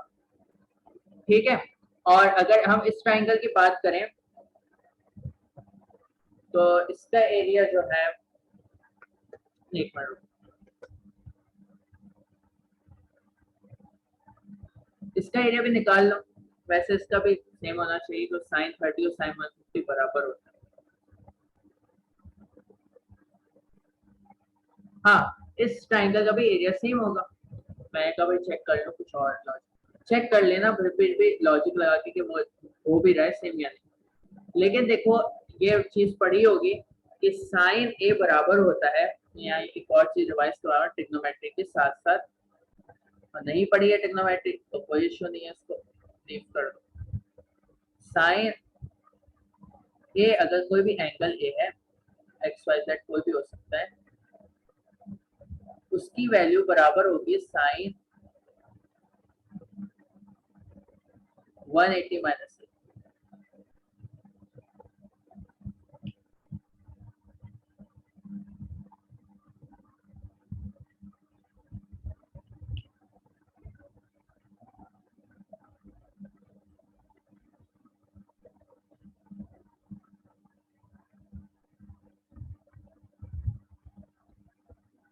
ठीक है भाई।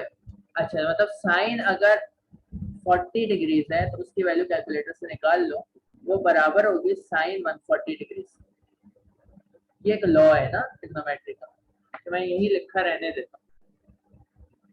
ठीक है, ये एग्जांपल हटा रहा हूँ, ये यही लिखा है। अच्छा यहाँ पे आते हैं, parameter of the area of the circle that is shaded. चलो भाई ये वाला भी कर लेते हैं। किस तरह निकालोगे? सेक्टर के एरिया में तुमसे निकलवा लिया, देखो कितना अच्छी वर्किंग करवाई है। सबसे पहला ये काम करो, area of circle that is shaded, तो एरिया ऑफ सर्कल तो पता होना चाहिए ना, तो जगह कम पड़ेगी इससे, मैं और मैक्सिमाइज कर देता हूँ।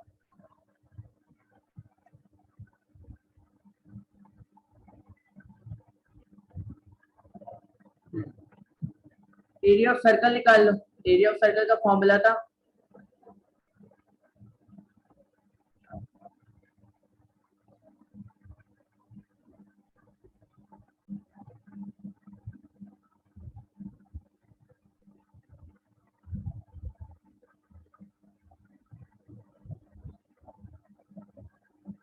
पाई आर स्क्वायर। ठीक है भाई, एरिया ऑफ सर्कल का फॉर्मूला तो पता है सबको, पाई आर स्क्वायर होता है।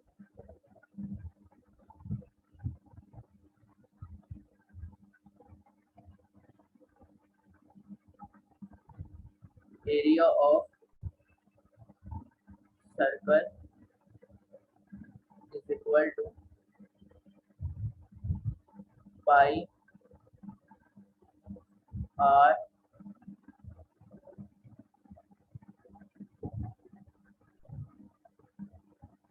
स्क्वायर, और यहाँ पे 6 रेडियस था,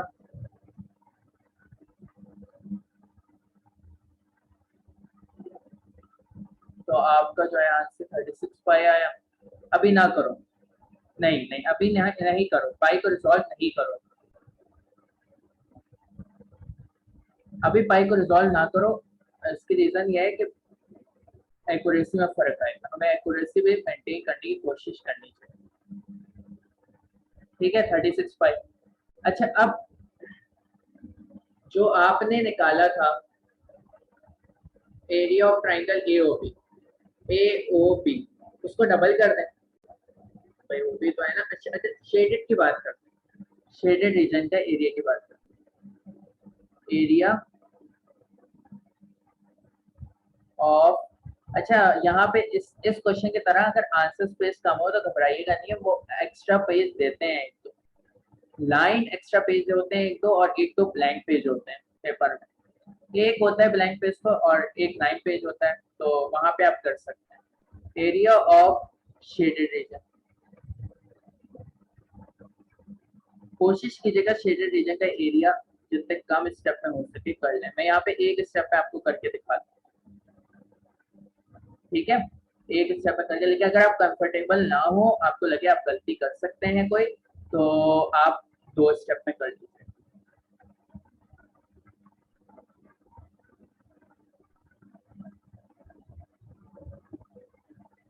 एरिया ऑफ शेडेड रीजन किस तरह निकालोगे भाई? ये आया था हमारे पास 13.79, ये वाली वैल्यू यूज करना, 13.791, 13.8 वाली नहीं यूज करो। 13.79 प्लस 13 मतलब 2 इंटू 13.79, ये शेडेड रीजन एक पार्ट हो गया। 2 मल्टीप्लाई बाय 13.79, ठीक है, इसमें प्लस कर दो, इसमें प्लस कर दो। अब मेरी बात बहुत ध्यान से सुनना, अगर हम इस ट्राइंगल AOD का सेक्टर AOD में से ट्राइंगल AOD निकाल लें तो हमें ये शेडेड रीजन मिल जाएगा। दोबारा सुनो, मैं ये कह रहा हूँ, अल्लाह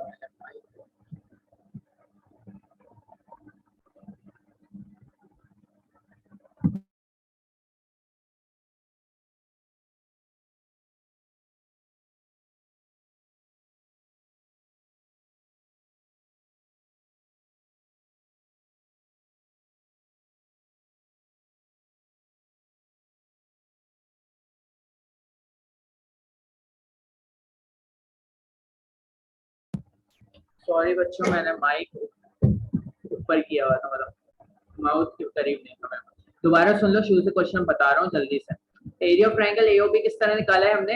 एरिया ऑफ ट्राइंगल AOB के लिए हमने देखा ये नॉन राइट एंगल ट्राइंगल था, तो इसलिए हमने इस पे 1/2 into base into height into sine theta वाला फॉर्मूला लगाया, जो मैंने फॉर्मूला यहाँ लिख दिया सबसे पहले स्टेप में। फिर हमने क्या किया, यहाँ पे बेस और अच्छा ये हमें 6 किस तरह पता चला, बेस है इसकी, देखो यहाँ पे AC दिया हुआ था 12 सेंटीमीटर है, AC कुछ और नहीं डायमीटर है, देखो क्योंकि AC सेंटर से पास हो रहा है O, और जो बता दिया था सेंटर O है, ठीक है, ब्लर हो रही है तस्वीर लेकिन थोड़ा कोशिश करो देखने का। तो AOC असल में डायमीटर था आपका, ठीक है, तो यहाँ पे हमने इसका हाफ कर दिया तो AO पता चल गया, क्योंकि AO रेडियस है तो वो डायमीटर का हाफ होगा।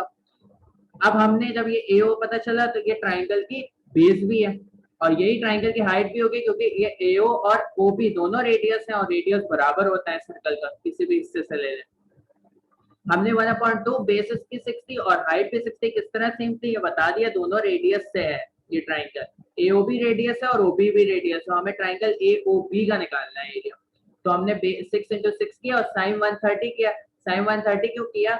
क्योंकि देखो यहाँ साइन दोनों के बीच का एंगल 130, तो मैंने क्या बताया था, जब भी ट्राइंगल का एरिया निकालते हो तो जिसको बेस और हाइट ले रहे होते हो उनके बीच का एंगल लेते हो थीटा में, सही है। अच्छा, और ये 50 किस तरह आया, ये 50 भी बता देता हूँ, ये एक स्ट्रेट लाइन है पीटी, तो इसका एक एंगल 130 डिग्री है तो दूसरा एंगल 180 माइनस होगा, मतलब दोनों का सम 180 होता है ना, तो अगर हम 180 से 130 को माइनस करते हैं 50 डिग्री आ जाएगा, क्योंकि angles in the straight line, the sum of angles in the straight line is equal to 180 degree, तो sum of angles in the straight line is equal to 180 degree. तो अगर हम, अब हमें जब पता है कि sum of angles in the straight line is equal to 180 degree, तो इसका मतलब है AOB और एंगल AOD दोनों का सम 180 के बराबर होगा, तो एंगल AOB को 180 से माइनस कर दे तो हमें एंगल AOD पता चल जाएगा, ठीक है, तो हमने यही किया, 50 डिग्री आ गया हमारे, ये आगे की पार्ट के लिए किया था लेकिन पहले से करके रखते हैं। अब हम दूसरा कर रहे थे कि अब हमें निकालना था परसेंटेज ऑफ एरिया शेडर का, दैट इज शेडेड, हाँ, तो शेडेड, तो AOB तो शेडेड है ही, और इसके सामने वाले ट्राइंगल का भी एरिया सेम होगा क्योंकि उसकी बेस और हाइट भी सेम है और एंगल भी सेम है, तो ऑब्वियस सी बात है उस ट्राइंगल का एरिया भी सेम होगा, तो हमने 2 से मल्टीप्लाई कर दिया AOB के एरिया को, क्योंकि AOB और DOC के एरिया सेम होंगे तो उनको 2 दफा प्लस करने के बजाय हमने मल्टीप्लाई कर दिया 2 से फॉर शॉर्ट वर्किंग। अब हमें निकालना है ये वाले शेडेड एरिया को, देखो जिसको मैं पेन से मार्क कर, इस वाले शेडेड एरिया को, इसको निकालने के लिए मैं सेक्टर AOD के एरिया में से ट्राइंगल AOD का एरिया माइनस कर दूंगा। अब एक और बात सुन लो, फिर मैंने ये भी बताया था कि भाई आपका जो साइन एंगल A है वो भी एंगल होता है, एग्जाम्पल भी दे दी इसकी, दोबारा दे रहा हूँ, माइक इसको बंद रह गया था, दोबारा दे। अगर साइन 40 डिग्री है, उसकी जो भी वैल्यू हो, कैलकुलेटर से चेक भी कर लीजिए, तो वो जो बराबर होगा वो 140 डिग्री के, 140 डिग्री के जो साइन की वैल्यू है वो बराबर होगी साइन 40 डिग्री। ठीक है, तो इस लॉजिक से अगर हम बात करें तो जो इस ट्रायंगल का एरिया वो भी बराबर होगा इस ट्रायंगल के एरिया से। ठीक है, नहीं समझ आया दोबारा निकाल के देख लो, इस ट्रायंगल का एरिया किस तरह निकालोगे, 1/2 इंटू बेस इंटू हाइट और इंटू साइन थीटा। तो कर लो इसको, जल्दी से निकाल भी लो। सेक्टर के एरिया में से माइनस करना होगा, तो सेक्टर का एरिया, अच्छा हम सर्कल का एरिया भी निकाल लेंगे ना। सर्कल का एरिया किस तरह निकालें, क्योंकि हमें percentage of area of circle लेना चाहिए, तो हमें एरिया ऑफ सर्कल की भी जरूरत है। पाई आर स्क्वायर के फॉर्मूले से मैंने निकाला, पाई को रिजॉल्व ना करो, फर्दर कैलकुलेशन के लिए जरूरत होती है, तो पाई को रिजॉल्व नहीं करना। Area of sector A O D already हम निकाल चुके हैं, area of sector A O D निकलवाया था इससे। चलो area of sector A O D भी निकलवाया है इससे, area of sector A O D निकलवाया है, तो area of sector A O D में से area of triangle A O D को माइनस कर दो तो हमें शेडेड रीजन पता चल जाएगा। तो area of sector A O D क्या था, 5 पाई। अब पाई वाली वैल्यू यूज करो ना, ताकि कैलकुलेशन में एक्यूरेसी है।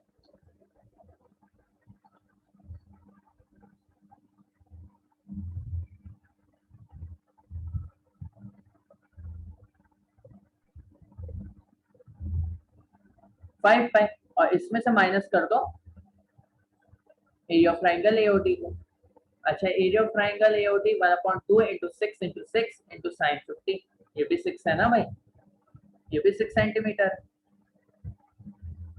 क्यों 6 सेंटीमीटर, ये भी तो रेडियस है, सेंटर से आ रहा है, सरकमफ्रेंस को टच कर रहा है, इट इज द रेडियस। तो 6 मल्टीप्लाई बाय 6 इंटू साइन 50।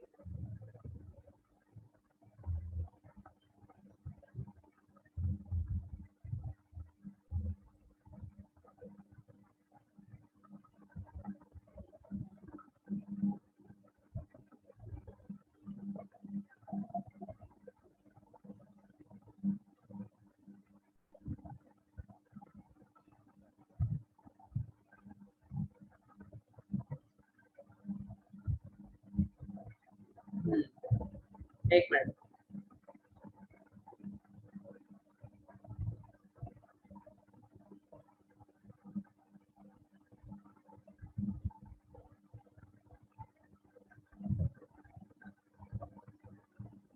अच्छा भाई इसमें माइनस करते हैं। अच्छा यहाँ पे कुछ,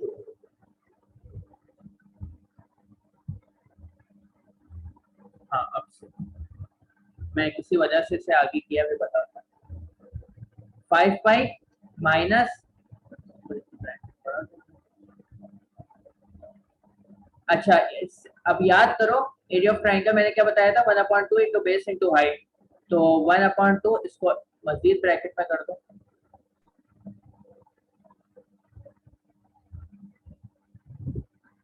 1/2 इंटू बेस 6 है,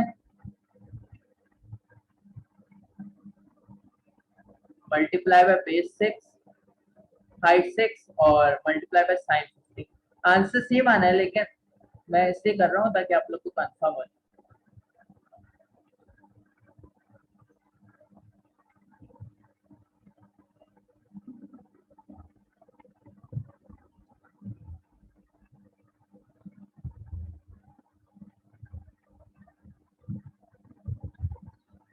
ठीक है भाई, अब ये हमने कर लिया। अच्छा अब यहाँ पे एक चीज और देखो, एक चीज और है यहाँ पे, बजाय इसके कि तुम यहाँ पे ये रिपीट करो, दोनों में देखो सेम चीज लगेगी।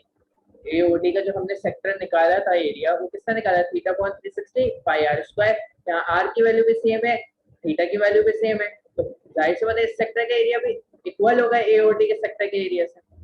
ये नहीं कह सकते कि एरिया ऑफ सेक्टर एओडी बराबर होगा एरिया ऑफ सेक्टर एओबी, क्यों, क्योंकि थीटा चेंज हो रहा है। ठीक है, और यहाँ साइन वाली सूरत हाल नहीं, यहाँ थीटा चेंज हो रहा है तो इसका मतलब एरिया भी चेंज होगा। देखिए यहाँ पे तो थीटा भी सेम है, रेडियस भी सेम है, तो area of sector AOD is equal to area of sector BOC. तो तुम ये भी तो कर सकते हो ना। अब यहाँ पे ये रिपीट करोगे, इस ट्राइंगल का एरिया निकालो, फिर सेक्टर के एरिया में से माइनस करो, तो इससे अच्छा 2 से मल्टीप्लाई कर दो भाई इस चीज को। अच्छा, अब एक बात और सुन लो।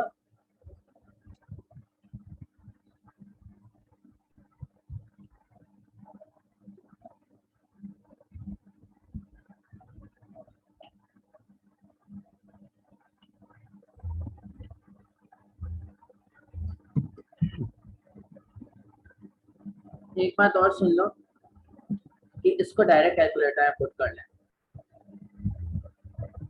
इसको डायरेक्ट कैलकुलेटर में पुट कर लें। ये डायरेक्ट कैलकुलेटर में पुट हो सकती है पूरी ये चीज।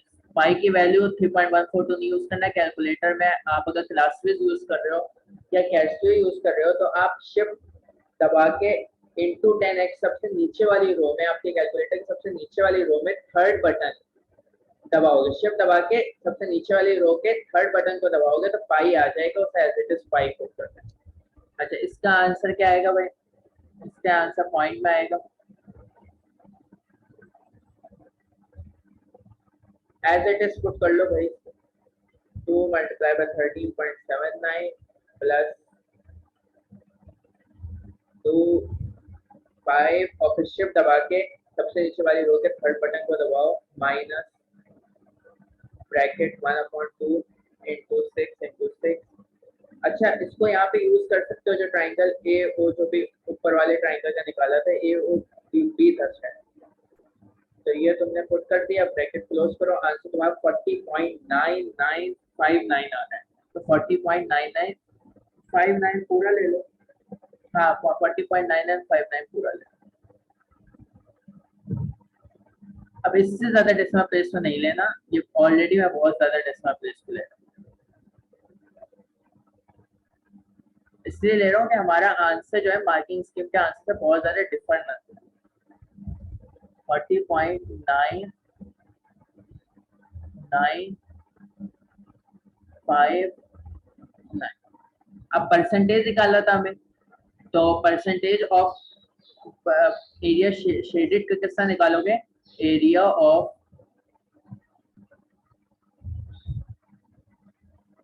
आप डायरेक्ट निकाल लेना, फॉर्मूला उन बच्चों के लिए लिख रहा हूँ जिन्हें समझ नहीं आएगा। तो area of shaded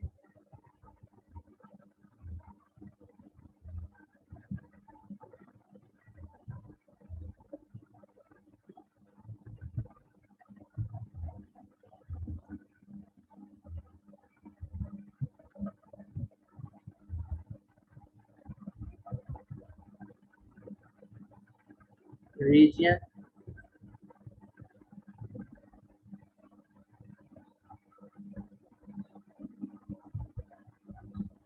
upon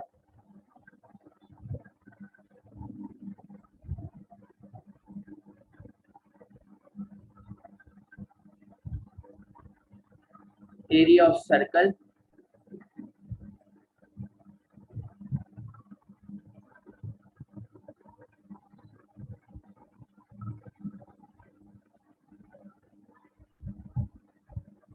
multiply by 100।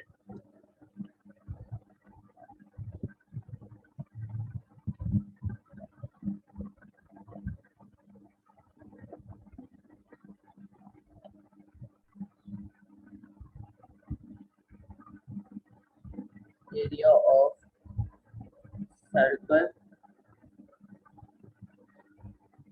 Multiply by,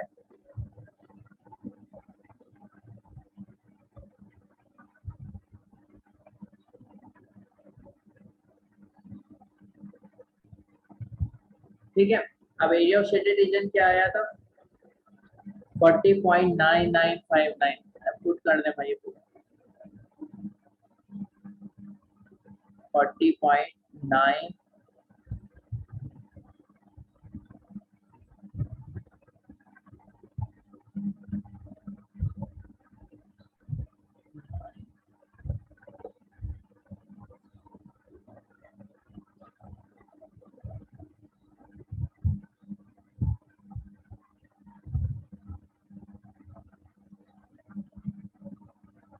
upon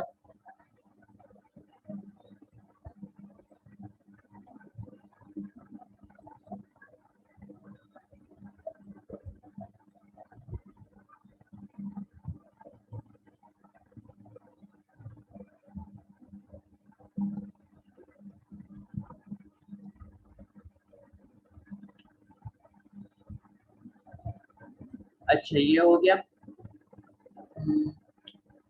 और एरिया ऑफ सर्कल क्या निकला था 36 पाई।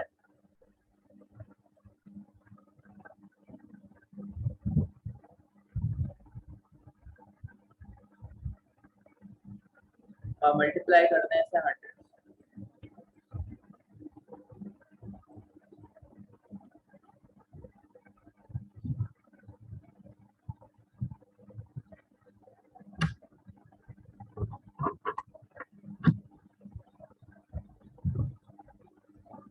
गया मैं क्वेश्चन।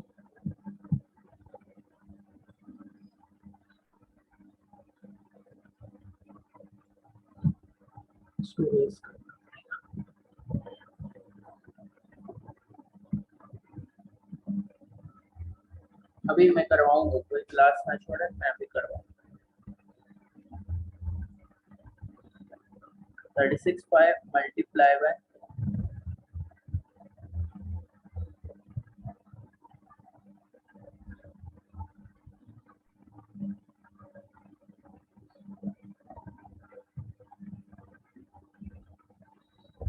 इसका आंसर देख लो क्या आएगा।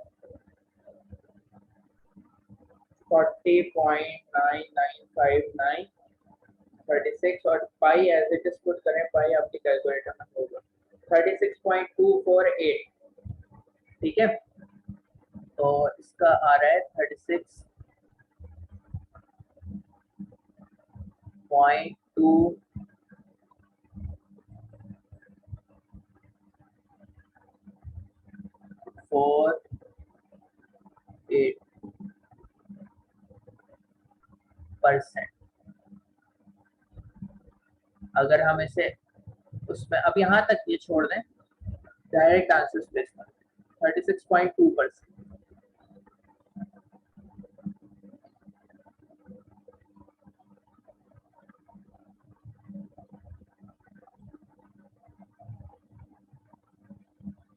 36.2%। तो ये आपका हो गया। होपफुली क्वेश्चन समझ आ गया होता है। कितने मार्क्स किया हमने, 8 मार्क्स का क्वेश्चन दिया। अभी और करवा रहा हूँ।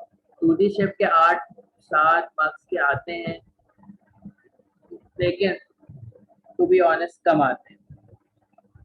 लेकिन 2D शेप इसलिए जरूरी है क्योंकि 2D शेप 3D शेप में बहुत इस्तेमाल है। फोन वगैरह जब पढ़ रहे होंगे ना, तो 2D का काम 2D टिप्स पे होगी, तो 3D आपकी इजीली हो जाएगी। अच्छा मुझे ढूंढने दें सवाल, एक और मैं करवा रहा हूँ।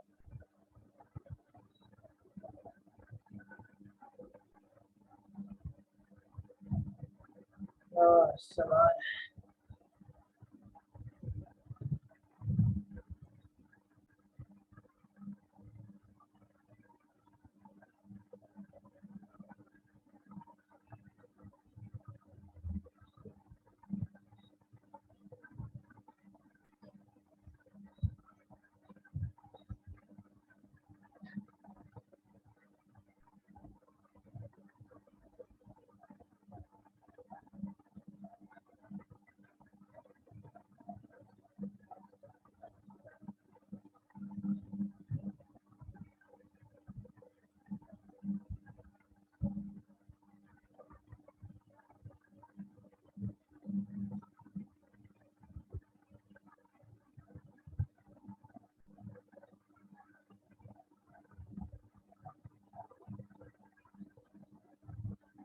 हाँ, 1 मिनट, एक इशू है।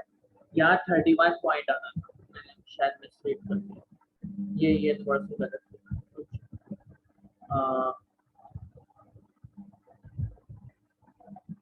ये यही चीजें सारी यही वर्किंग है, बस मैंने ये थोड़ा सा कैलकुलेटर में या तो कुछ गलत कुछ कर दिया।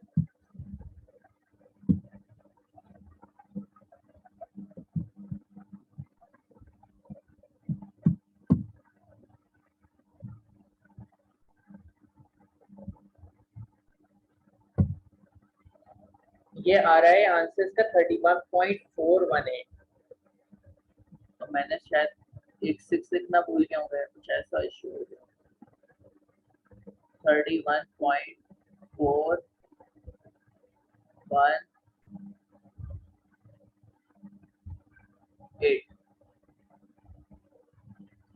एक मिनट आप पुट करके देख लीजिएगा फिर भी।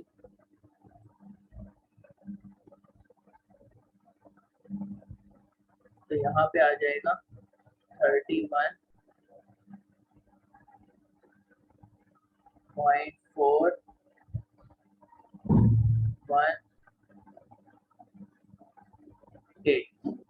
सही है, आप इसे पुट कर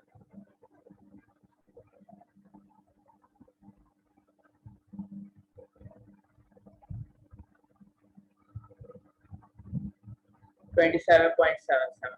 अब सही आ रहा है, पहले गलत आ रहा था। आंसर चेक करते हुए चल रहा हूँ, इसलिए कि मुझसे कोई गलती हो जाए, अल्लाह ने करे। 27.8%, नहीं बल्कि इतना राउंड ऑफ ना करें, 7-8 लिखते हैं यहाँ पे। पहले 4 ऐसा पे छोड़ दें सॉल्यूशन स्पेस में जो आंसर लिखते हैं, और फिर जो आंसर स्पेस में आंसर लिखते हैं फिर वो 3 ऐसा तक राउंड। ये छोटी छोटी बातें याद रखिएगा। परसेंट ऑलरेडी लगाया हुआ है। ठीक है, अब एक और सवाल करते हैं।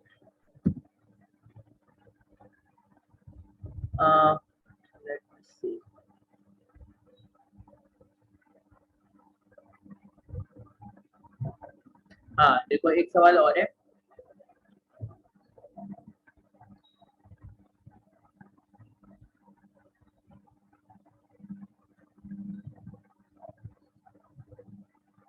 चार मार्क्स। अब इसमें आसान सवाल आ रहे हैं, मुश्किल भी ढूंढ रहा हूँ। वैसे इसमें ऐसा मुश्किल है नहीं, 3D में आपको मैं कराऊंगा। सही बात, एरिया ऑफ शेडेड रीजन बोल रहे हैं। ठीक है, वेरी इजी क्वेश्चन। अच्छा ये एक मिनट रुक जाए, P2 का सवाल है। ठीक, ये 8 है तो ये भी 8 होगा। सेक्टर है ना, सेक्टर उसने बोल दिया है, सेक्टर ऑफ रेडियस 8 सेंटीमीटर, तो ये भी 8 है तो ये भी 8, ये 8 है तो ये भी 8 होगा। सही, अब आगे कर लेते हैं। एरिया ऑफ शेडेड रीजन का पहले देख लें क्या बन रहा है फॉर्मूला। यहाँ पे फॉर्मूला बना लें पहले शेडेड रीजन।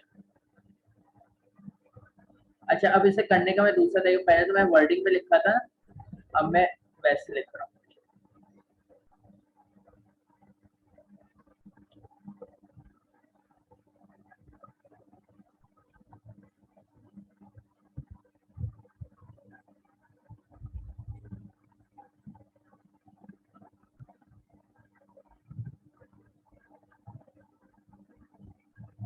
ठीक है, एरिया ऑफ शेडेड रीजन है ये। इसका किस्सा निकालेंगे। एरिया ऑफ सेक्टर का फॉर्मूला क्या पड़ा था, थीटा अपॉन 360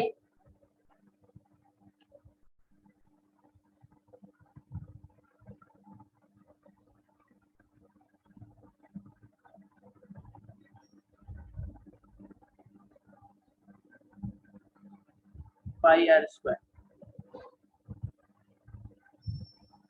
स्क्रीन नजर आ रही,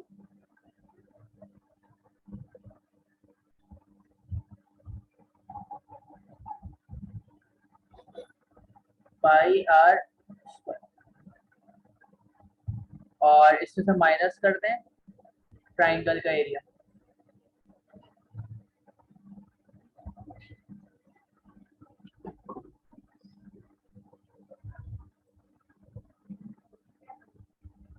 वन अपॉन 2 इंटू 8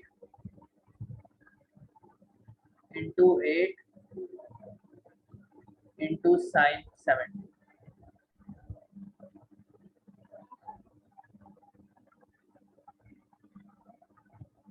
ठीक है, ये कर। अच्छा, ओ सॉरी सॉरी, मैं फॉर्मूला लिख रहा हूँ, अभी तो formula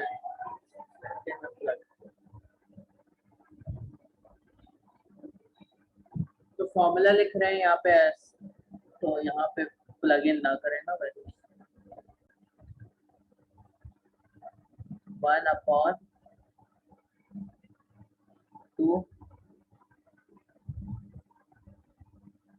multiply by base. Non right angle triangle है, राइट एंगल ट्राइंगल नहीं है, तो साइन थीटा।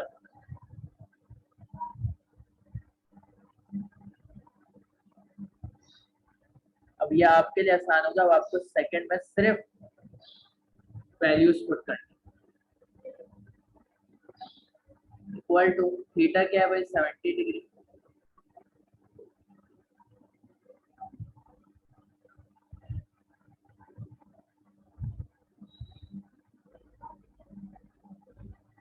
थ्री 360 पाई, और आर क्या है भाई, फॉर्मूला लिखने के मार्क्स हैं 8 का स्क्वायर माइनस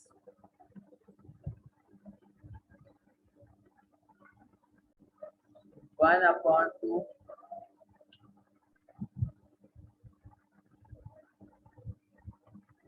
बेस क्या है 8 है,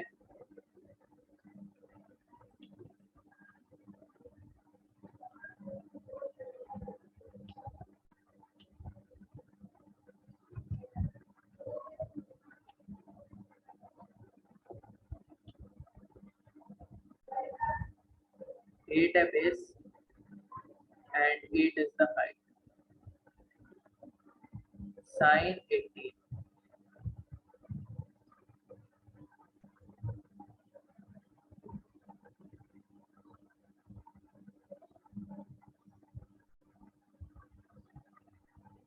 इसका आंसर आएगा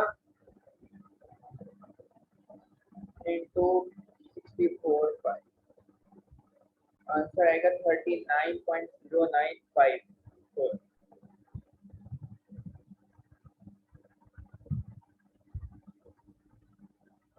39.095 माइनस कर दें इसका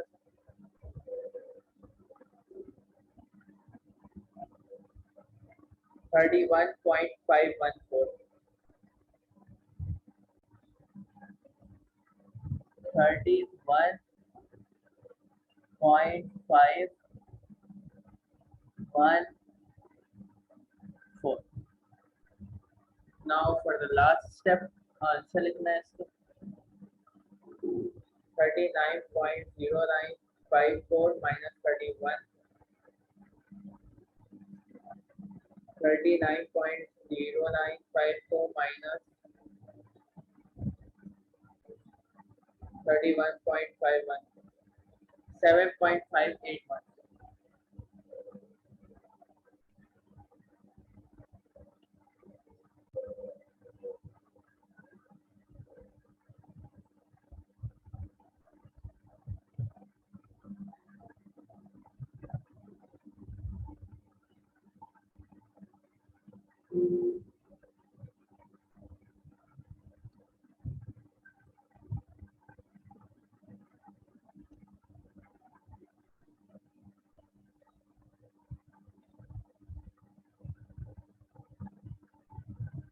ये आपका आंसर हो गया। अच्छा यूनिट क्या है सेंटीमीटर स्क्वायर।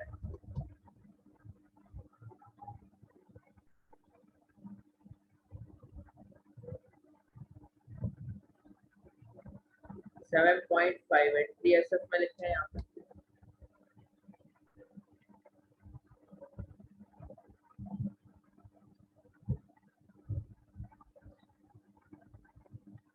ठीक है, ये आपका आंसर। अब एक और क्वेश्चन करवाऊंगा बट आफ्टर नमाज।